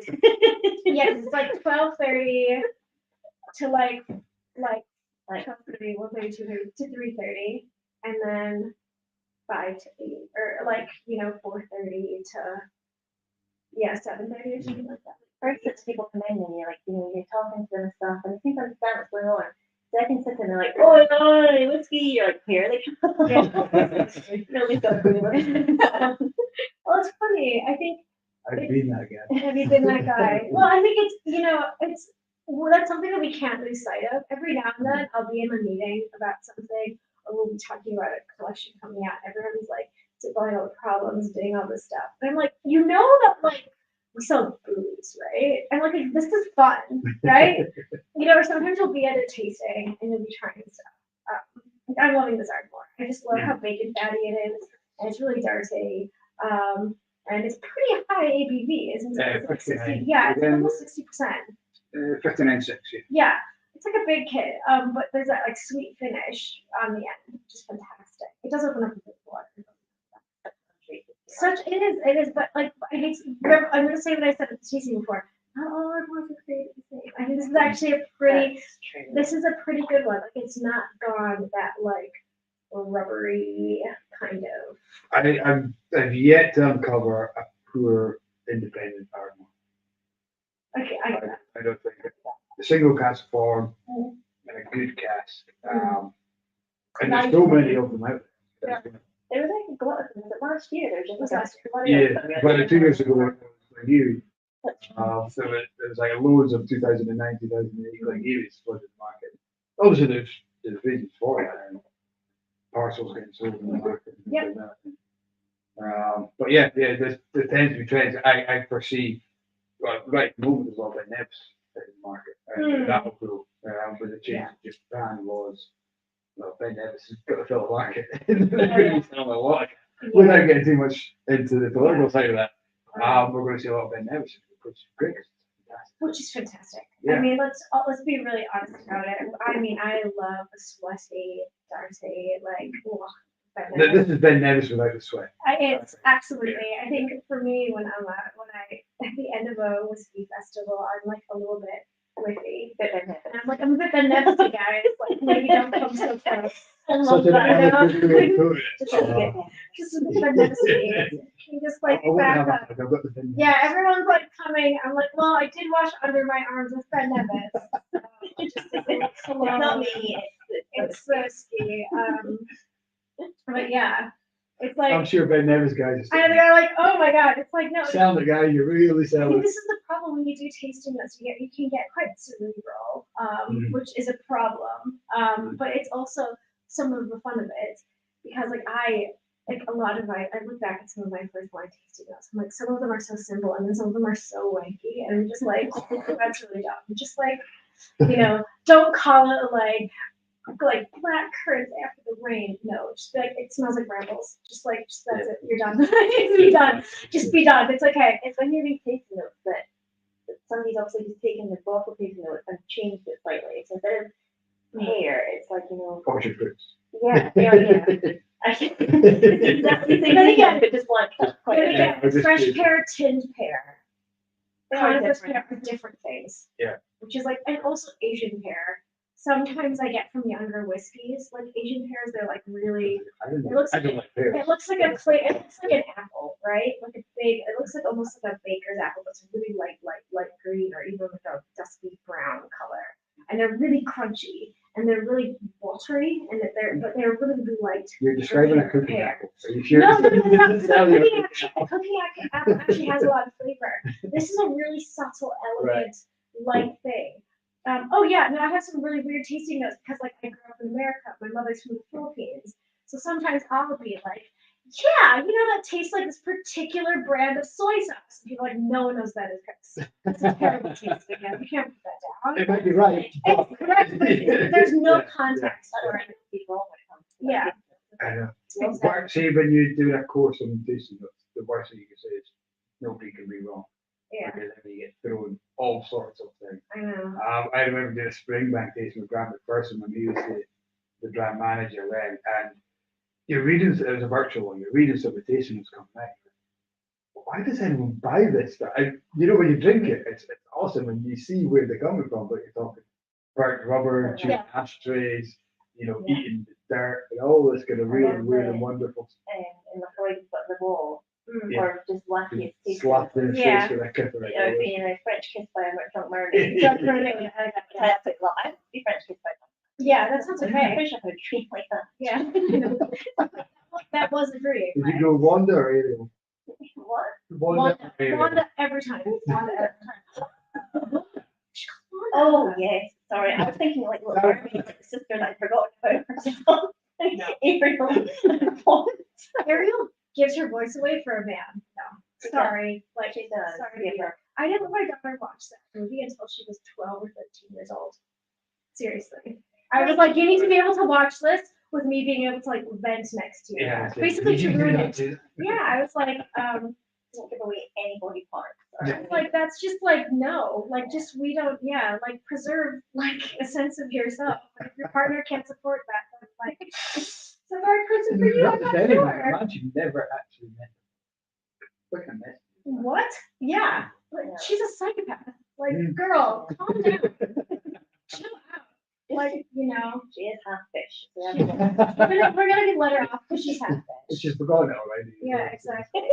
So, like, it's funny because like, 2 minutes. Ooh, he's hot. Where am I? Sorry. Back to you guys. yeah. Any other questions? Rick has, hopefully this isn't a weird question for Chris, but would you prefer Ariel or one? No, sorry. Do you ever get strange responses from Scottish audience when you talk to them with an American accent explaining Scottish whiskey? So that's really a fantastic. That is one. Thank you so much for prefacing it the way you did. And two, I completely appreciate that I do not look like a typical whiskey salesperson or sound. I don't know. Like Jack- I know the talk to. Yeah, that's Feeling quite no, this is like a nice fisherman's net. This is okay. This is good. This is good. You're killing it. knit or net. It's like, it's like an Aaron knit. No, with the braid. Yeah, it is a bit of an Aaron knit. Yeah, of course. No, I so think you wore that last week. I washed it between them. I came straight up here this We morning. found another blue sheep on the way to work. so when I do tastings, I do tend to, which is not something that like my husband does, right? He also sells whiskey, who's the 6'1" named Archie Gingerbeard, right? From the West Coast of Scotland as well. So Archie like ticks every box, right? So Archie's just like, hello, I sell whiskey. And people are like, yes, you do. It took me a second, Yeah. but 6'1" and Yeah, height. Yeah. He's like a big burly ginger man, and then he's quite. He is like, and we always joke. We're like, Archie is basically a stereotype, and then like I had actually. David's from Braveheart. Like groups of women in their 40s from there to travel over just to find people like. Oh my god! So he's actually in so many tourist pictures. He gets pulled over on the street, because he's a local, so he golfs all the time. He was recently, like, there's an Irish golfer that he because he was like, these women were like, can we like take a picture with you? And Archie thought it was just because he's ginger and has like a big beard and is Scottish. He's like, sure, because this happens so regularly for him, right? Well, he apparently like went over and then he was sort of like, okay, like take the picture. And then one of the ladies leaned over and she was like, oh, you know, she or whoever like just really like what we did the last tournament. And he was like, Oh no. thanks. And he had no idea. Like, and it just, I think because he was so far down the line, he'd been like, oh, thanks. He just was like, cool. And then they're like, thanks so much, bye. And he was like, And then he took his next shot and Yeah. sliced it completely. actually, no. So apparently he had actually just done a really good thing at Castle Course in St. Andrews. And these women, because he'd done like a decent shot, they'd all been like, yeah, they literally, yeah. So Archie also plays golf. Tick, tick, tick. Oh, my God. Right, it's like so many Like stereotypes. in different facilities. Oh, right, exactly. That's it. It's He a was- go, isn't it? Yeah, he wears like a lot of change. Swipe He left, loves swipe Taylor right. Swift. Oh my God, his love of Taylor Swift is like really intense, deeply intense. I make fun of him for his like music, like which I shouldn't, but like basically him and my daughter. It sounds like it should be like the Corys or something. No, they're like well, I mean he likes that stuff too, Totally. but he's literally just like in the shower and it's like red, 1980 whatever. The Proclaimers and Rod Stewart. I mean, he loves all of those things. We went to the Proclaimers actually last year for his birthday. But it wasn't, no, but then I think he took my daughter to the, because there was a videoing of it. And like, it's very telling that Archie was probably as excited for that as my 15-year-old girl. But yeah, no, so back to the question. Yeah, Yes, sorry. I do get a lot of Here. I do get a lot of questions because of, so I'm setting the stage here. Because I live with someone who is more stereotypically associated with the whiskey trade. But I'm also in the whiskey trade. And we did this separately. I just wanted to quickly say, even though we've been married for 18 years, we did this quite separately. There was the 5 years that we worked together at Luvian's, but other than that, we were not, like, we actually have to write our tasting notes in different words. Right. Yeah. And then we come together and we talk about them. Whiskey's meant to be a social thing. No, this is it. We go, like, I go to the sitting room, he goes to the kitchen. We write it, and then we come together and we talk about them. Okay. But it's like cooking. We can't, like, it's in the same words. No. And who did Archie work for? He's the Luvian's. So this is like a big thing where people will be like, oh, so like, did your husband teach you about whiskey? Or like, you know, blah, blah, blah. And you're kind of like, no, I've actually been independently like in this business technically for like maybe even a little bit longer than him, just because when I was a sommelier, Archie was like a cheesemonger. So he actually has been in. Cheese and wine, go together. Yeah. We actually went to a Frankie Boyle gig once, right? Back when Frankie Boyle didn't sell out, he was just, it was like. All romantic, Frankie. Well, so we got shuffled into the front row middle seat, right? And it was a festival. And we were a young couple, we'd just been married, and he actually, you know, when he starts picking on you, and he's like, mate, of course, Archie's like this big burly ginger, and he was like, you know, who's this woman sitting next to you? And he's like, this is my wife, actually. And he's like, no shit. He's like, yeah, this is my wife. And he was like, and what do you do? And he was like, I actually sell cheese. And he's like, Jesus, that's ridiculous. Like, what does she do? And I was like, I work in a wine shop. I actually sell wine. And it was like, you're joking. And the boy behind us was like, I am a baker. And I think he actually was a baker. There were a lot of threesome jokes. So every time any one of Frankie Boyle's joke would not land, it was just like, back to the threesome up here. And we were just like, it's three, and it's like, we're like, anyhow. So, no, I mean, a candlestick maker. yeah, candlestick, exactly. So, yeah, who's the toasty guy? So we were very, so we worked independently, like, away from each other, with each other as well for 5 years in the trade. But yes, I very much appreciate. So when I like do a tasting like this, you know, Archie would have just sat down and been like, let's like talk about some whiskey, blah blah blah. Where I'm like, let me tell you about when I was a sommelier. Let me tell you about when I worked for Inverurie Brothers, and let me tell you a little bit about whiskey. And it is, yeah, I definitely feel a pressure to justify why I'm sitting there, right? And it's funny because I never thought that it was weird until a couple of years ago. Actually, probably until about a year and a bit ago when I first started at Barry. So I was talking to some guys, and I was like, well, you know, when you just feel like you need to like justify why you're in the room, And the look of horror on your face, like, oh, they were like, you don't need to just, you're like, you work for a good company, you've got the experience, that's why we hire you. Yeah.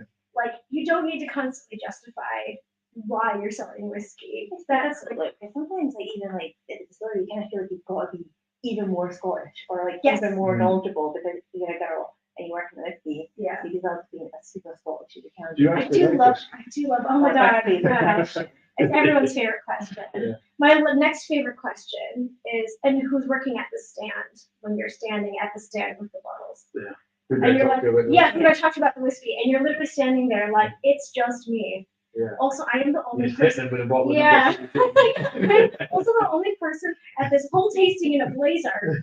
So, because Barry's is blazers. That's a very comfortable. You find it's a barrier when you're on your own. Sometimes it's more of a barrier when I'm with someone like my husband, to be Right, perfectly so honest with the you, because it people always gets gone. yeah. And do you think what would be the biggest barrier? Would it be when people talk to you? One, you're female. Two, you're American. Is there a? Do people kind of? Is that double whammy? Do people? A female American and brown. That's rough, right? Like But- no, like my mom's or from does that- Philippines. I do like I am a person of color, right? And I know a lot of the time when you're Asian or like Southeast Asian or whatever, people don't see you as like that. But I do get a lot of questions of where are you from. And sometimes Minnesota isn't enough, And you just want people to like you're not calling someone out, but you're like, we're here for this stuff. We're not here for yeah, this. yeah. And as you say, you're My life story. Here don't we go. justify yourself. Yeah, exactly. But it is interesting. On the one hand, I appreciate it out of a sheer curiosity. It's almost never malicious. But there is a 1% where it can be malicious, right? Yeah. It's very rare. It doesn't happen very often. But the 1% that does happen to me has never happened to my husband. Yeah. So when that question of do you like it, and it's funny because like I went to an event once with a bunch of various guys, and I was like, I'm just so tired of getting asked why I like whiskey. And they said, well, I guess that's fair because a lot of people in the whiskey industry don't actually like whiskey. I looked at him and I said, you haven't been asked that. And that was just Yeah. And he just looked at me and went, all right. Yeah. No, I'm not. There you go. That's the difference. Yeah. I do get a bit much, but I get it all the time. Have you ever been asked, do you like whiskey? Do you even like whiskey? Do you even like whiskey? I hate whiskey. Yeah. Like, has a hunter or anyone ever been like, do you drink whiskey? They ever asked you? I don't to think I drink? have. No, I There don't. you go. Not in that way. It'd be in general conversation of Yeah. send that bar and order. It's not at the cellar of whiskey or that kind of. I've never had that. Yeah, I don't that think. experience. So, Not that at all. I think I would. I remember a time working in the office downstairs, and this was from women as well, customers It wasn't who fair. was talking to, and it was twice in one day. Kat was working, and there's a lady asking, and I heard the question, and Kat was kind of shouting to me, Mike, do you know? And I answered. What did she say? Something like, "Oh, we'll ask the man in the cupboard or something like that." We got all around the room and she asked me very specific about something that I It was hadn't. like Cadden, I think. It was like that. Yeah. And then I was like, I get to the point where I was like, well, I don't have money for my more answers for you. it can make it uncomfortable to ask questions though, can't it? Yeah. And then she's Because- like, oh, we'll just ask the man. And Yeah, my husband yeah. would prefer if it was a man's choice. Yes, a man's choice. I've gotten that quite a few times. Yeah. Is this a ladies' dram? Is another great one. Well, that's, Yeah. and I'm like, let's look at Bessie Williamson, who basically like saved LaCroix. I have, and I quite often admit this now. When I was trying to get Tony, my wife, to drink whiskey, I did not believe that she would like smoky whiskey, and I said, "Have you tried Auckland Tosh and Glengoyne?" And she didn't. She really likes Glengoyne, but Glengoyne, try to go for sweeter style whiskeys, and that was me, completely oblivious. And it was more 12-year-old that she picked up, and she's like, Oh, that's That's fascinating. Yep. and she, yeah, Oh, yeah, so that's lovely. That's so- really lovely. But it was less of an idea of me saying you're a woman, you won't like whiskey. No. It was I want to find a It was whiskey. an intro whiskey. Yeah, and I thought, and I would do exactly the same with Davis or Darren, absolutely. who are new to the shop, new to whiskey. I would do exactly the same way. I'd try and find a light, whiskey for them to be. What do you build? It's like. But it's surprising, you know, they just, wow, I said, wow, beautiful one. Actually, tremendous. And I did not expect that, but I'm so glad you know like this. Yeah. And yeah, then you got pregnant and didn't drink for 2 years. So Shame. you get back in. Yeah. We're trying. Tony, if you're watching, we're going Come on, get back in. No, don't put it if you're watching, you're okay. Yeah, we're good. Yeah. But like I remember the first time I tried Springbank, right? And I was again in this very privileged position where I had, and it wasn't all men. I shouldn't say that. Helen was a PhD student, and she was very much like, let's try some things. And I think was it Helen who was anyhow. But yeah, Springbank 15, right? It's one of my first kind of real. That's like a real. It was like.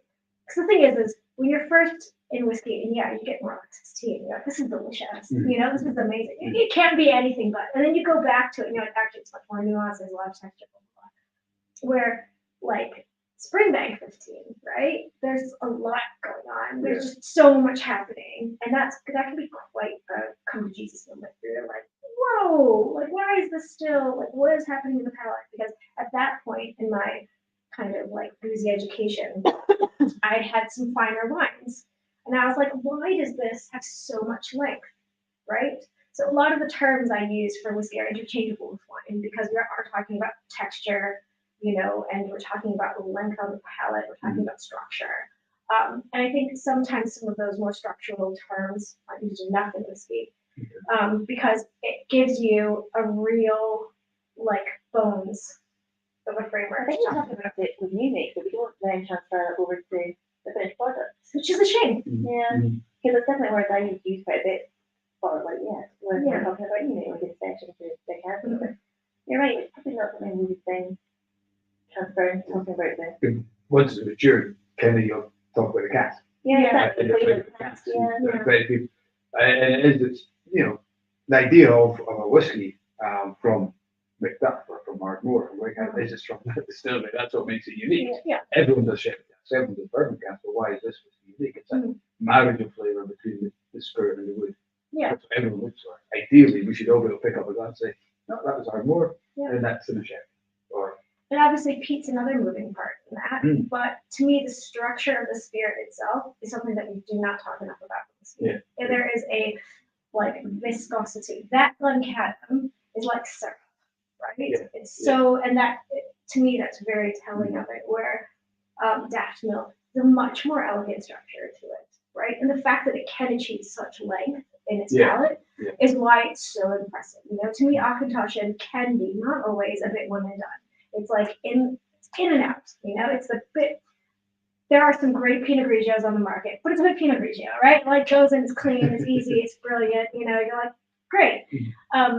But you know, something with a little bit more like texture and length and just elevation, that it elevates it, you know, and like evolution within the glass. Like this is another thing we don't talk enough about. All of these whiskeys that we poured now, right? They've all changed significantly with a bit of time. If we add water to it, that's another component. And the whole experience of drinking whiskey is just this other element that we do not talk enough about in our industry, which is a shame because in wine we are like so focused on like letting it breathe and stuff. Yeah, and like decanting and like what do you decant, what don't you decant? If it's that stopper that if it's too like if it's too it's old. almost like art opening of all the wine is an art, isn't it? So as a sommelier, it is actually part of your training. Yeah. Is the like and how you open a 10-pound Pinot Grigio is completely different to 1,000 pounds.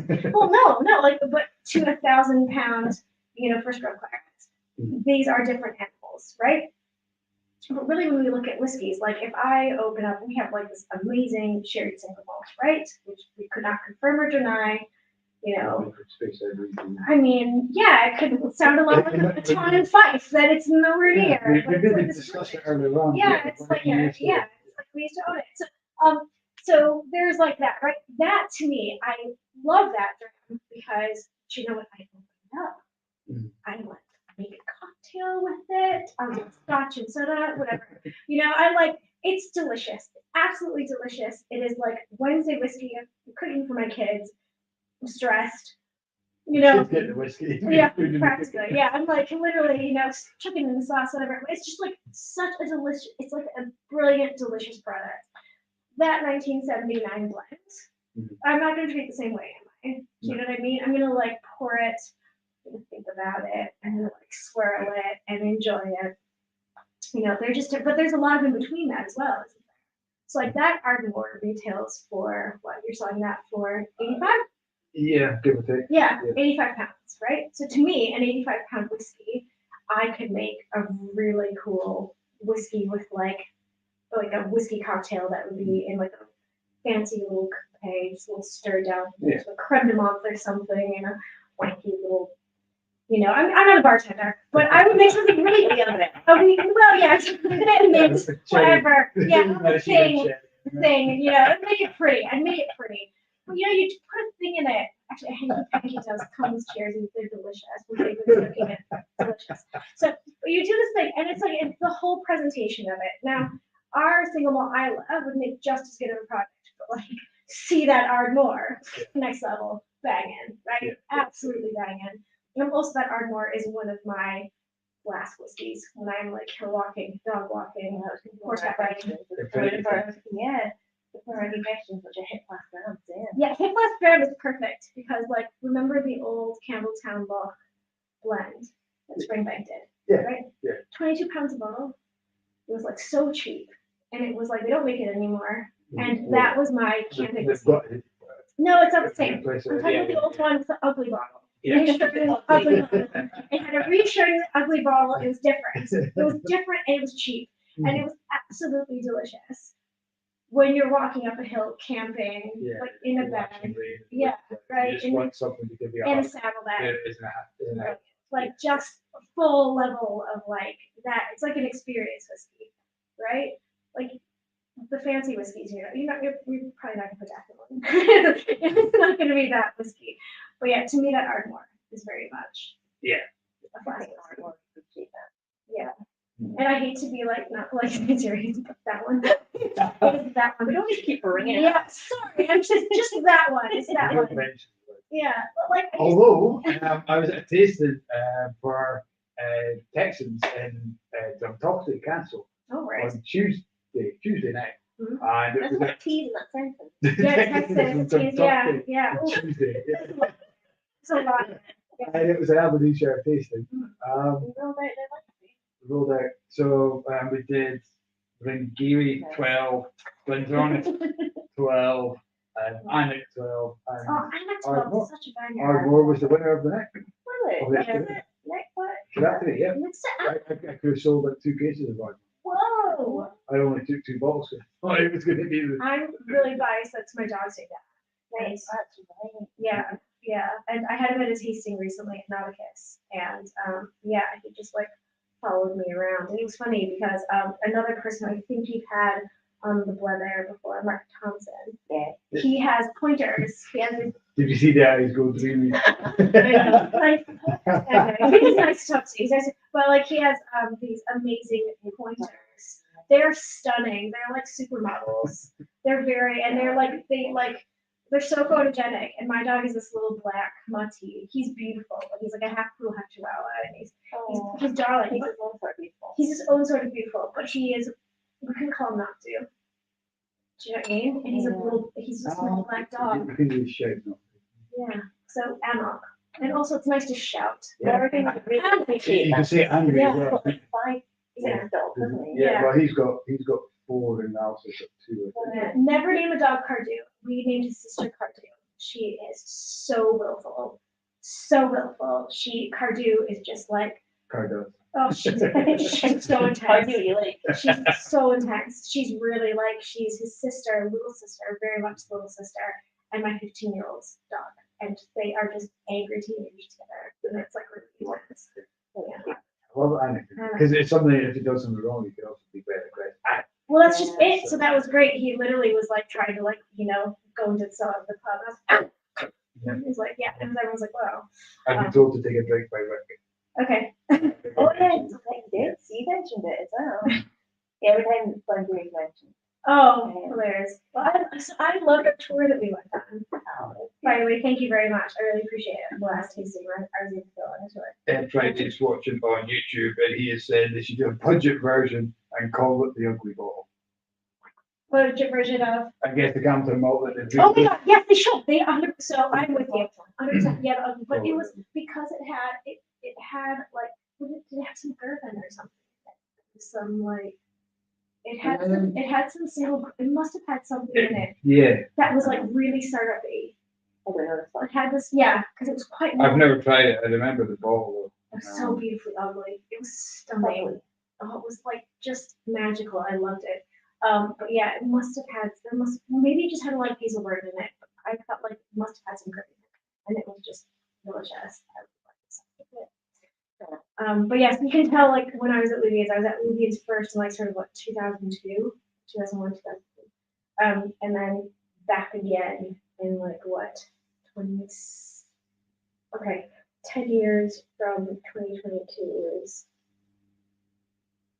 looking back 10 years. Yeah, 2012.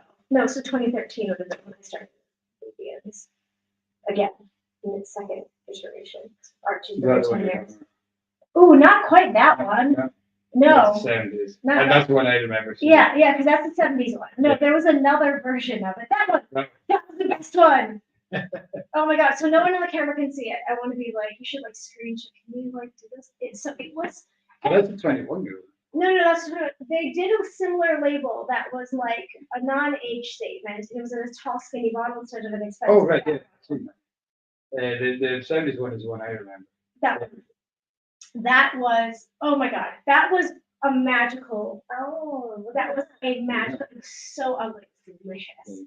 It's so light, you can't see. You're not going to see that guy, sorry. Yeah, it was absolutely stunning. But no, I would agree. If anyone's saying they should do it, whatever.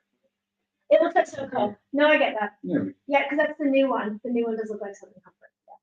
There's something. Guys, you can't see it, Google it. I just did it. There's something really reassuring about ugly labels, though. And I say this as someone who has, like, Berry Brothers, to me, have the most beautiful heritage labels. I love these labels. I think they're stunning. I love the heritage of our windows because when you go to number 3 St. James, we have these original windows that are stunning.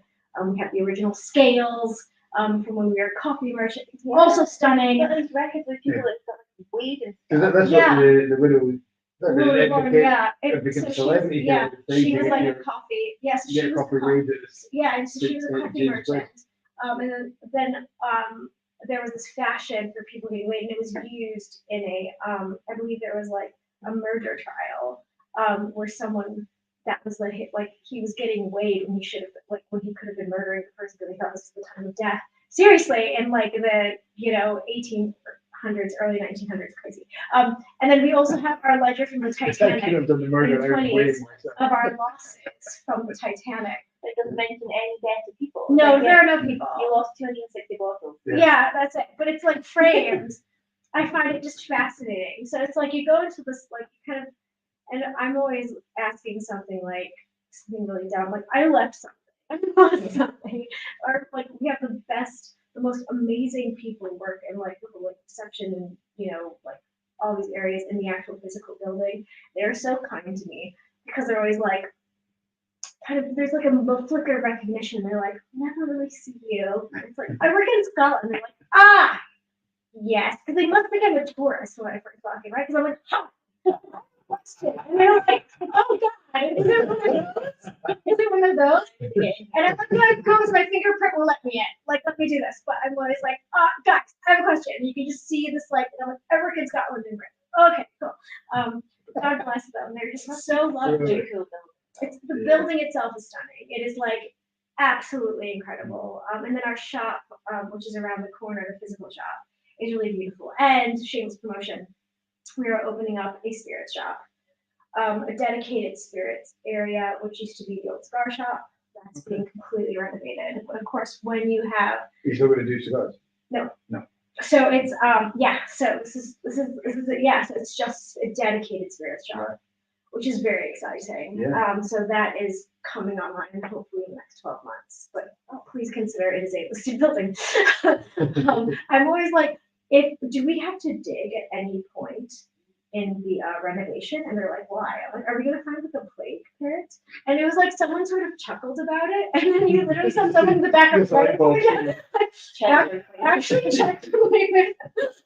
Get the gas And mask. it's like, do we need to like call, you know, exactly like Oxford or Cambridge and be like, actually, this is not, because that's the thing. Becomes an architectural So thing. it gets, so that's the problem. If you have an actual like listed building, one of the big problems with these, like, so I went to St. Andrews, when I did art history, and so I like, it's one of my favorite parts of it.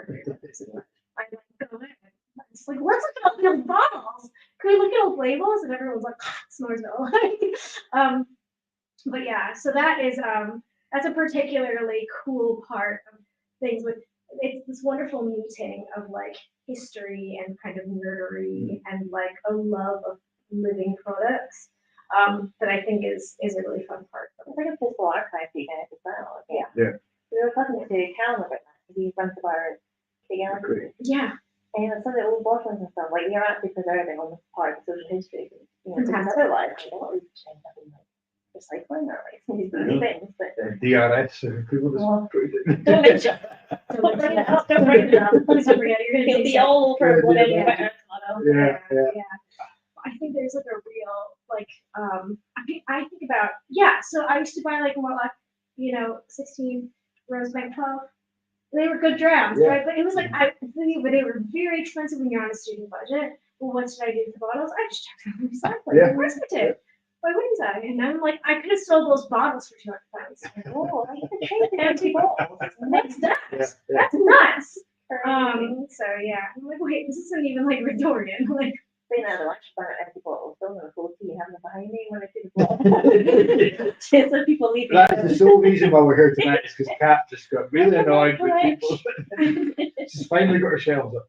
oh, it's true. Like everyone has these beautiful collections, and they all have like shelves for their whiskey. I like downlighting or up. Okay, so we That's have, up way. yes. That might come. So we have like whenever I like get Zooms with like the rest of the team, they all have these like really lovely Yeah. backgrounds. Mine is always like sort of a corner, very intentional, because I can't have anyone see the mess up. And there's like a corner, and it's like a bookshelf, maybe a lamp, right? And it's very Do you intentional, like to say that? right? It's very intentionally this corner. What no one wants to see. There's like bottles of stuff like on the ground, just like on the floor. It's not just me. No, surely this is normal, right? Yeah. But like I did a Zoom meeting once from my kitchen, and so because we live in Fife, and my husband has helped Francis do a run before, right? So he's helped, like he's painted some barrels and stuff. And so very kindly, we have a little bit of dash lamps, but like in the kitchen, and it was like next to a bottle of like Chamberzet or like Creme de Cassis or something. There was like two kind of like look at these beautifully displayed apple bottles. Mine was like a kind of squinty, and then like a thing, and then there was like a bottle of like vodka of like Belvedere or something in the kitchen as I was like explaining something, and then one of the international guys was just like, "Is that Death Milk?" Hold on a minute. So now I don't do any. There are no more Teams meetings from the kitchen. I don't know what's going to be back there, right? And it's an ever-moving, changing thing. We're in the sitting room. We have like, and where we keep our whiskey is like a cupboard that's also a coat cupboard. So there's like coats, and then all the whiskey's just smashed in on the top bit where like you would put hats, and then on the floor are all the tall bottles because they don't fit in the top, right? And then sometimes We have these shelves specifically designed Yeah. to fit spay bottles. Yes. So these are. Oh, those Ashmores just clear. Yeah. Ashmore, yeah. So specifically designed, and that smells very close to. So close to being honest. Yeah. But no, I like it. Bottles themselves are such a problem. Yeah, I think for me it's like it's always Bottles. bottles. But yeah, and I was looking, Have just hands. I know I was looking at all my colleagues who are just they all have them all beautifully displayed, and I'm like, oh, you take time and effort to do these things. I'm just like stick on the floor. That was nice. Like, hang on, which Springbank 12 do you want again? I'm like, you can hear me like rattling. Like, like a rat. Like, Sorry. when we do the Blether from home, I just got a windowsill and I just on the you night, display them. Yeah. on the night, on the I take some random whiskies. Yeah. Trying on the to other be side. topical, but Yeah. it's the spare bedroom. Yes. It's one room in the house. That's where we all have to go. But the dream is to get all my whiskey. I've got 180 open bottles of whiskey. See, exactly. Been there in the garage now. Yeah. The guys, if the other half, I'm saying guys, people if the other half complain they got too much whiskey in the house, move them to a bigger room, and then it looks like It looks you've got less. It does look less. Yeah. I think it's a problem if you're both into it because then it's just like takes over other parts of your home. So we've got like stuff in the kitchen, which is maybe whatever we're drinking at the moment we're trying, or we're doing like notes for it or something. And then there's like this bit, and then there's the hallway, which is a bit of the length. So Elspeth, when she was like 12 years old, went to someone's house, and I think she actually said to someone, "Oh, you don't just have like bottles lining your hallway." It's because we get like orders and samples. Right. Then when she started P1, I had a very stern conversation with my husband about this. She started P1, and it was like, what did your mommy and daddy do, right? And it was Archie was like in a shop.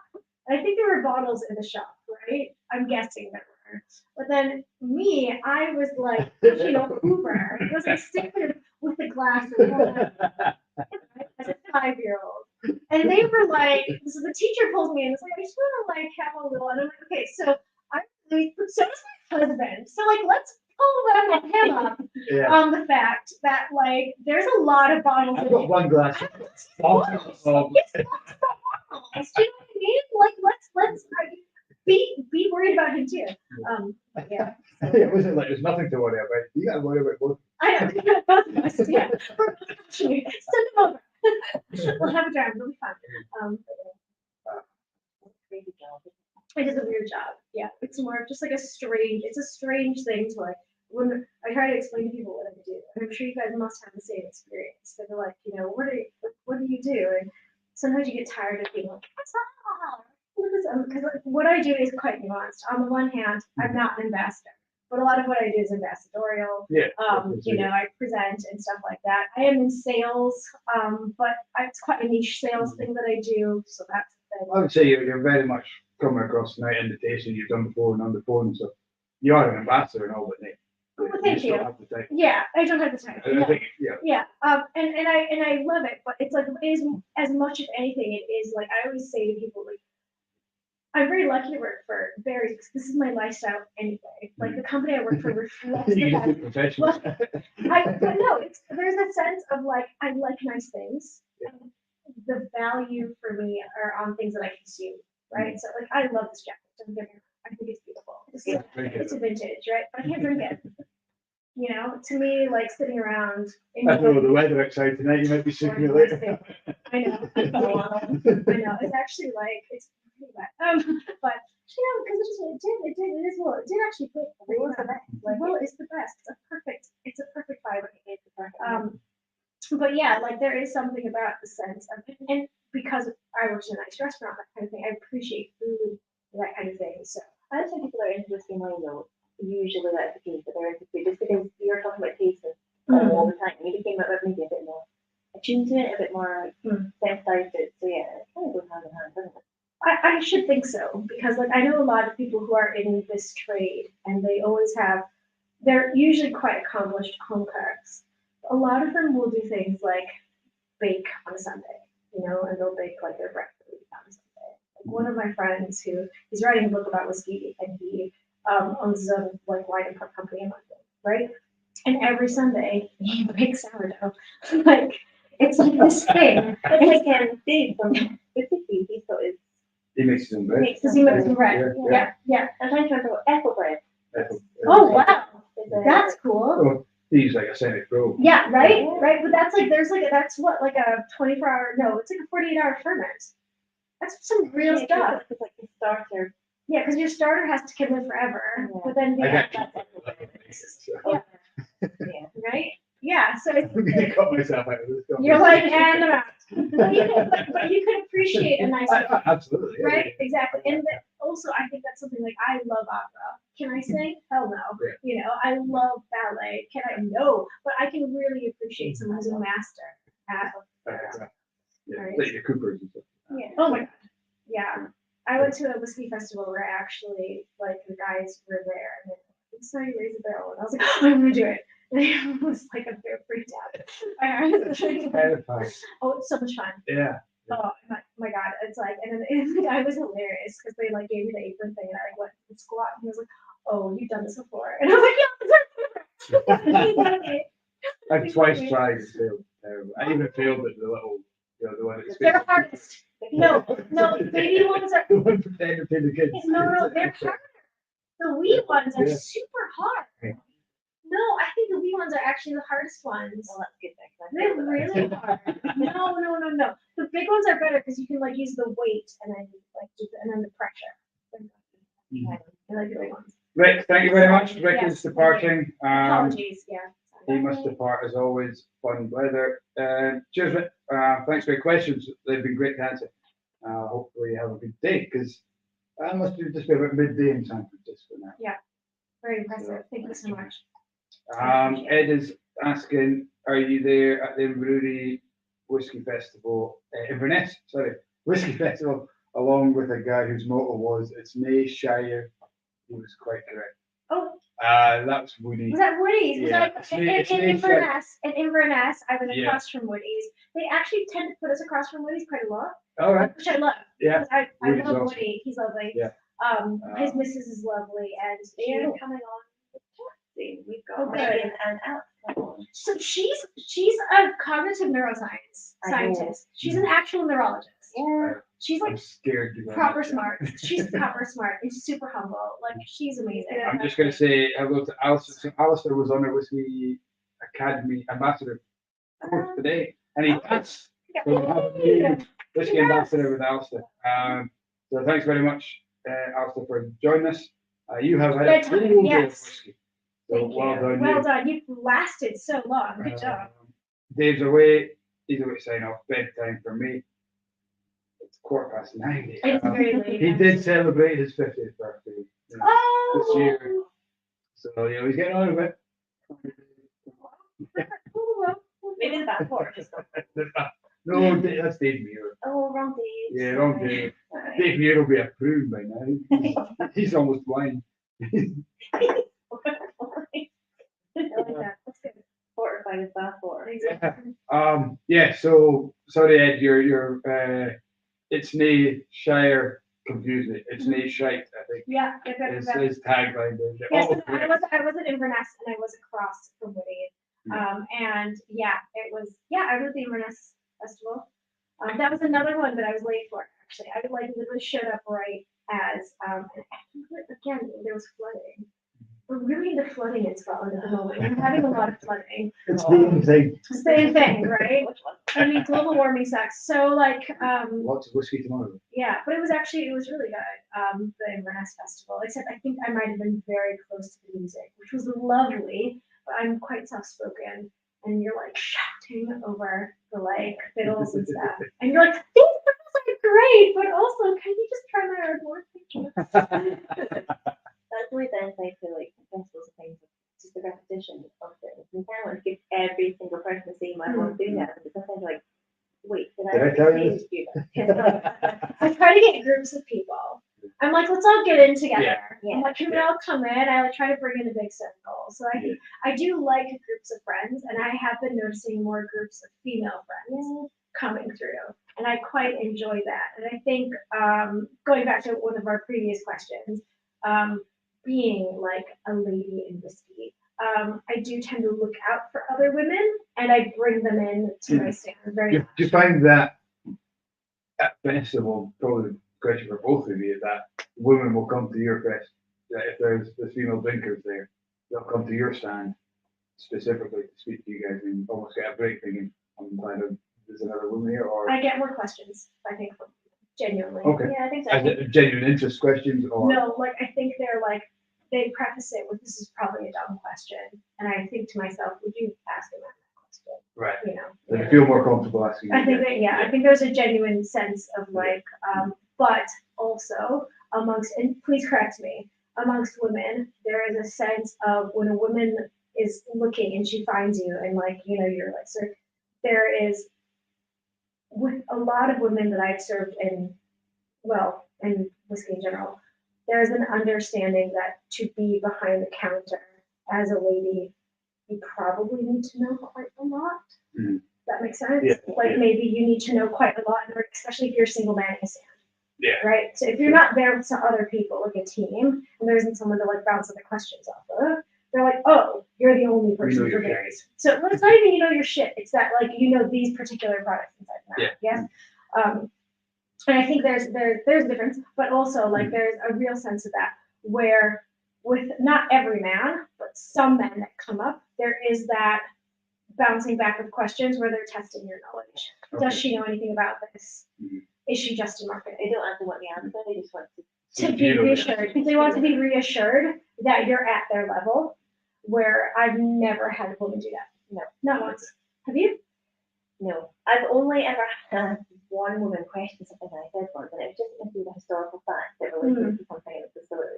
But in terms of production knowledge or liquid knowledge or brand knowledge, man, Yeah. It's I've actually had women question things I've said once they've gotten comfortable, but not like, should she be there? Does that make sense? Yeah. There's a difference. Yeah. You know, like women are never surprised to see you doing it. Yeah. Whereas quite often men are. Yeah.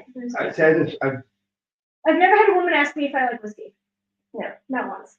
I don't get why men are still surprised to see women behind them. There's so many. Yeah. No Rachel Berry. Did you do the Blether with her? She's been on before. Yeah.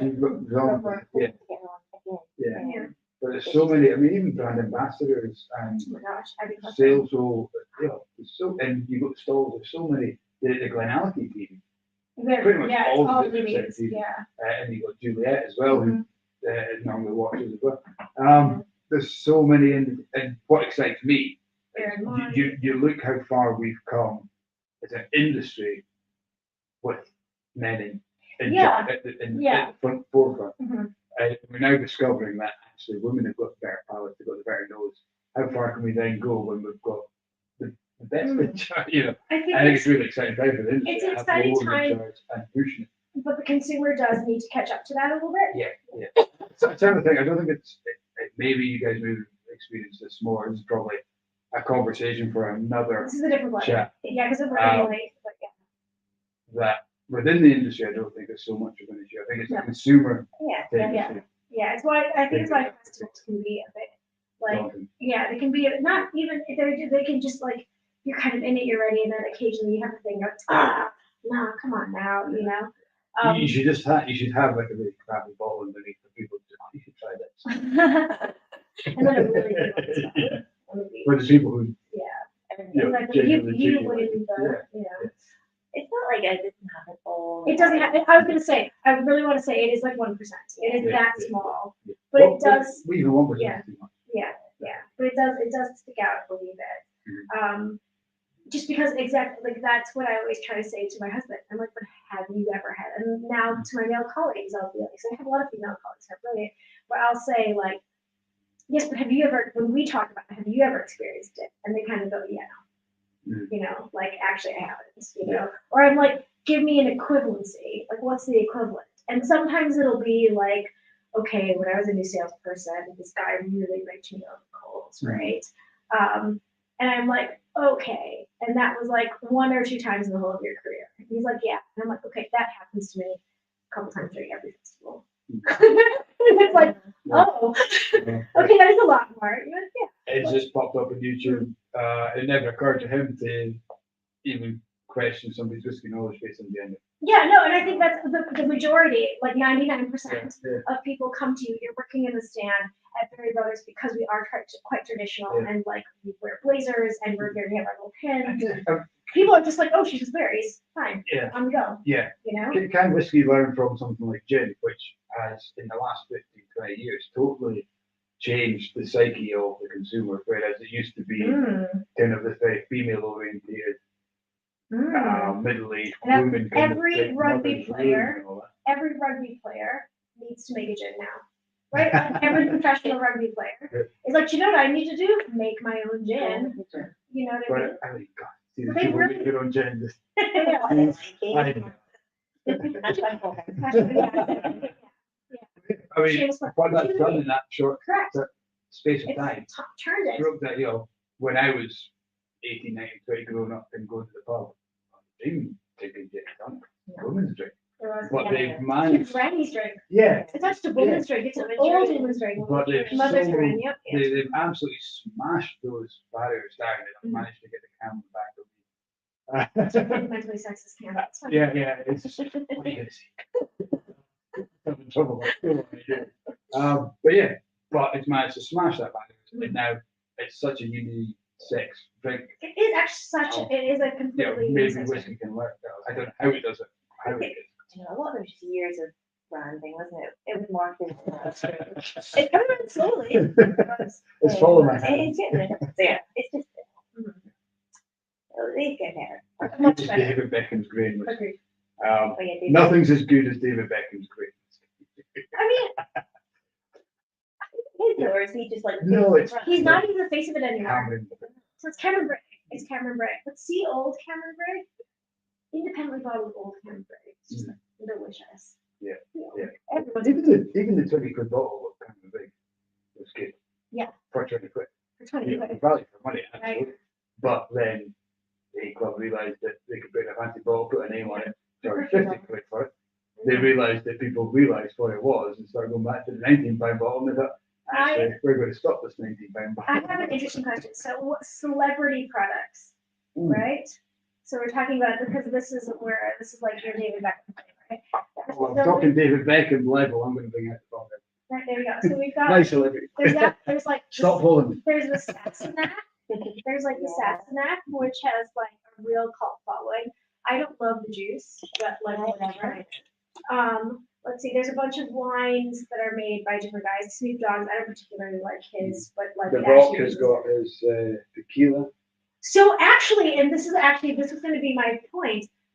Terra Madra is actually one of the few products that I've had in terms of value for money made by a celebrity or with celebrity involvement or funding that I actually think holds value. Okay. Controversial, like opinion, very much an opinion. What was Rod Stewart's latest one? The So I'm many not trying people to have get- asked. I'm not some trying to kind get. of some That's right. Wolfie. Wolfie. Wolfie, not to be confused with Wolford. Well, Yeah, or Wolf Craig. Wolf Craig. Wolfie is on, Mhm. So yeah, yeah. I don't think I've He's tried in any. Club anymore. No. He's not the face of it anymore. And during the advertising of it, he was drinking apple. Okay. Yeah, he's doing it. Isn't that right? No. Not like Jason Momoa has developed but he developed a vodka, which is very brave in the vodka market. Yeah. Um, I don't think I've actually tried Hang on. specifically. he wears He it. wears it. It's true, he does. Also though, Kylie Minogue, her wine brand is probably one of the most, in terms of like celebrity. Comes in a really small bottle. But yes, it's actually, I don't, because it's just a Provençal rosé to me. I think it's like a bit more expensive, but like, I don't know, it versus Whispering Angel. I'm a bit like, would I drink the Kylie over Whispering Angel? I mean, I wouldn't drink it over Whispering Angel. Do I drink it over? No, are they along? Yeah. Well, are they along? Wouldn't everyone? Are they alongside though? A little bit. I mean, you know, I wouldn't say no to that. Here's the thing. See, like the Sassenach, not my favorite product, sorry, or the Hay Club, I wouldn't actually drink it. I'd be like, no thank you. But like the Kylie Rosé, I would have a glass of that. And also Terra Madra I have purchased, and actually it's value for money. Okay. Delicious. I don't think I've actually tried celebrity indoors. But it's fascinating as like a product. Hey, But I've tried it's it. a burgeoning, right? Yeah, there's like this burgeoning category they Yeah. don't read about in Yeah. the drinks business. And so maybe consumers are more aware of it than we are as Mhm. retailers. And that's why it's a kind of fascinating. I guess you think when it comes out like that Rod Stewart thing, it's a bit of a gimmick. Yeah. The Samson actually got I don't know something like Kato, but it's But But did anyone but come back for another bottle? Correct. That's how you know. hoping that the buy like Genius fall through a stone or something. Right, exactly. Have you seen the website? He trades on that shamelessly. Fair enough. Fair I mean, enough. if it works, it'll work. Bloody works. Mhm. This is like Hackett. Hackett, you know, was they do like men's country wear, right? Their latest campaign has just like crushed the market. I'm like, you guys are doing everything right. They're like, we're in the Highlands with falcons and ponies, and we're playing cards and fly fishing, and we're like beautiful, smart men. And I'm just like, tick, tick, tick, because every man who looks at that is like, that's me.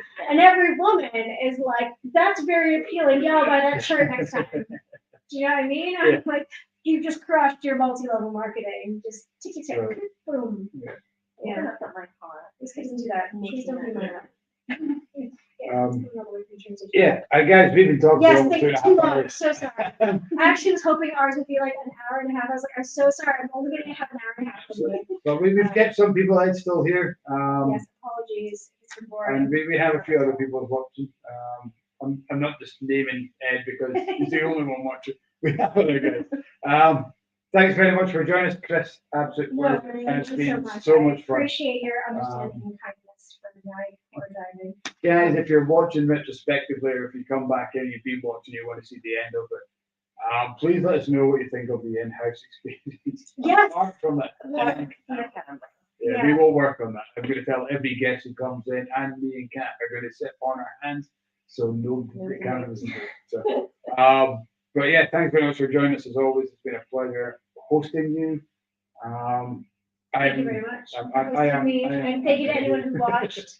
I appreciate your time. If anyone stuck it out this long, God bless you. Like, good job. You're in Aberdeen On tomorrow, Saturday. this Saturday? Yeah, on Yeah. Saturday, So- and then driving around tomorrow. So yeah, I'm doing sales calls. So it's fun. So yeah, Thanks. Enjoy the wee chat. Thank you so much. the wee chat, the wee 2.5 hours. That's how you go for a wee run, Willis. Come Yeah, on. exactly. Yeah, right. Yeah, absolutely. Thank you so much, guys. Next week we are just waiting confirmation of a guest, but there will be a guest. It's going to be great.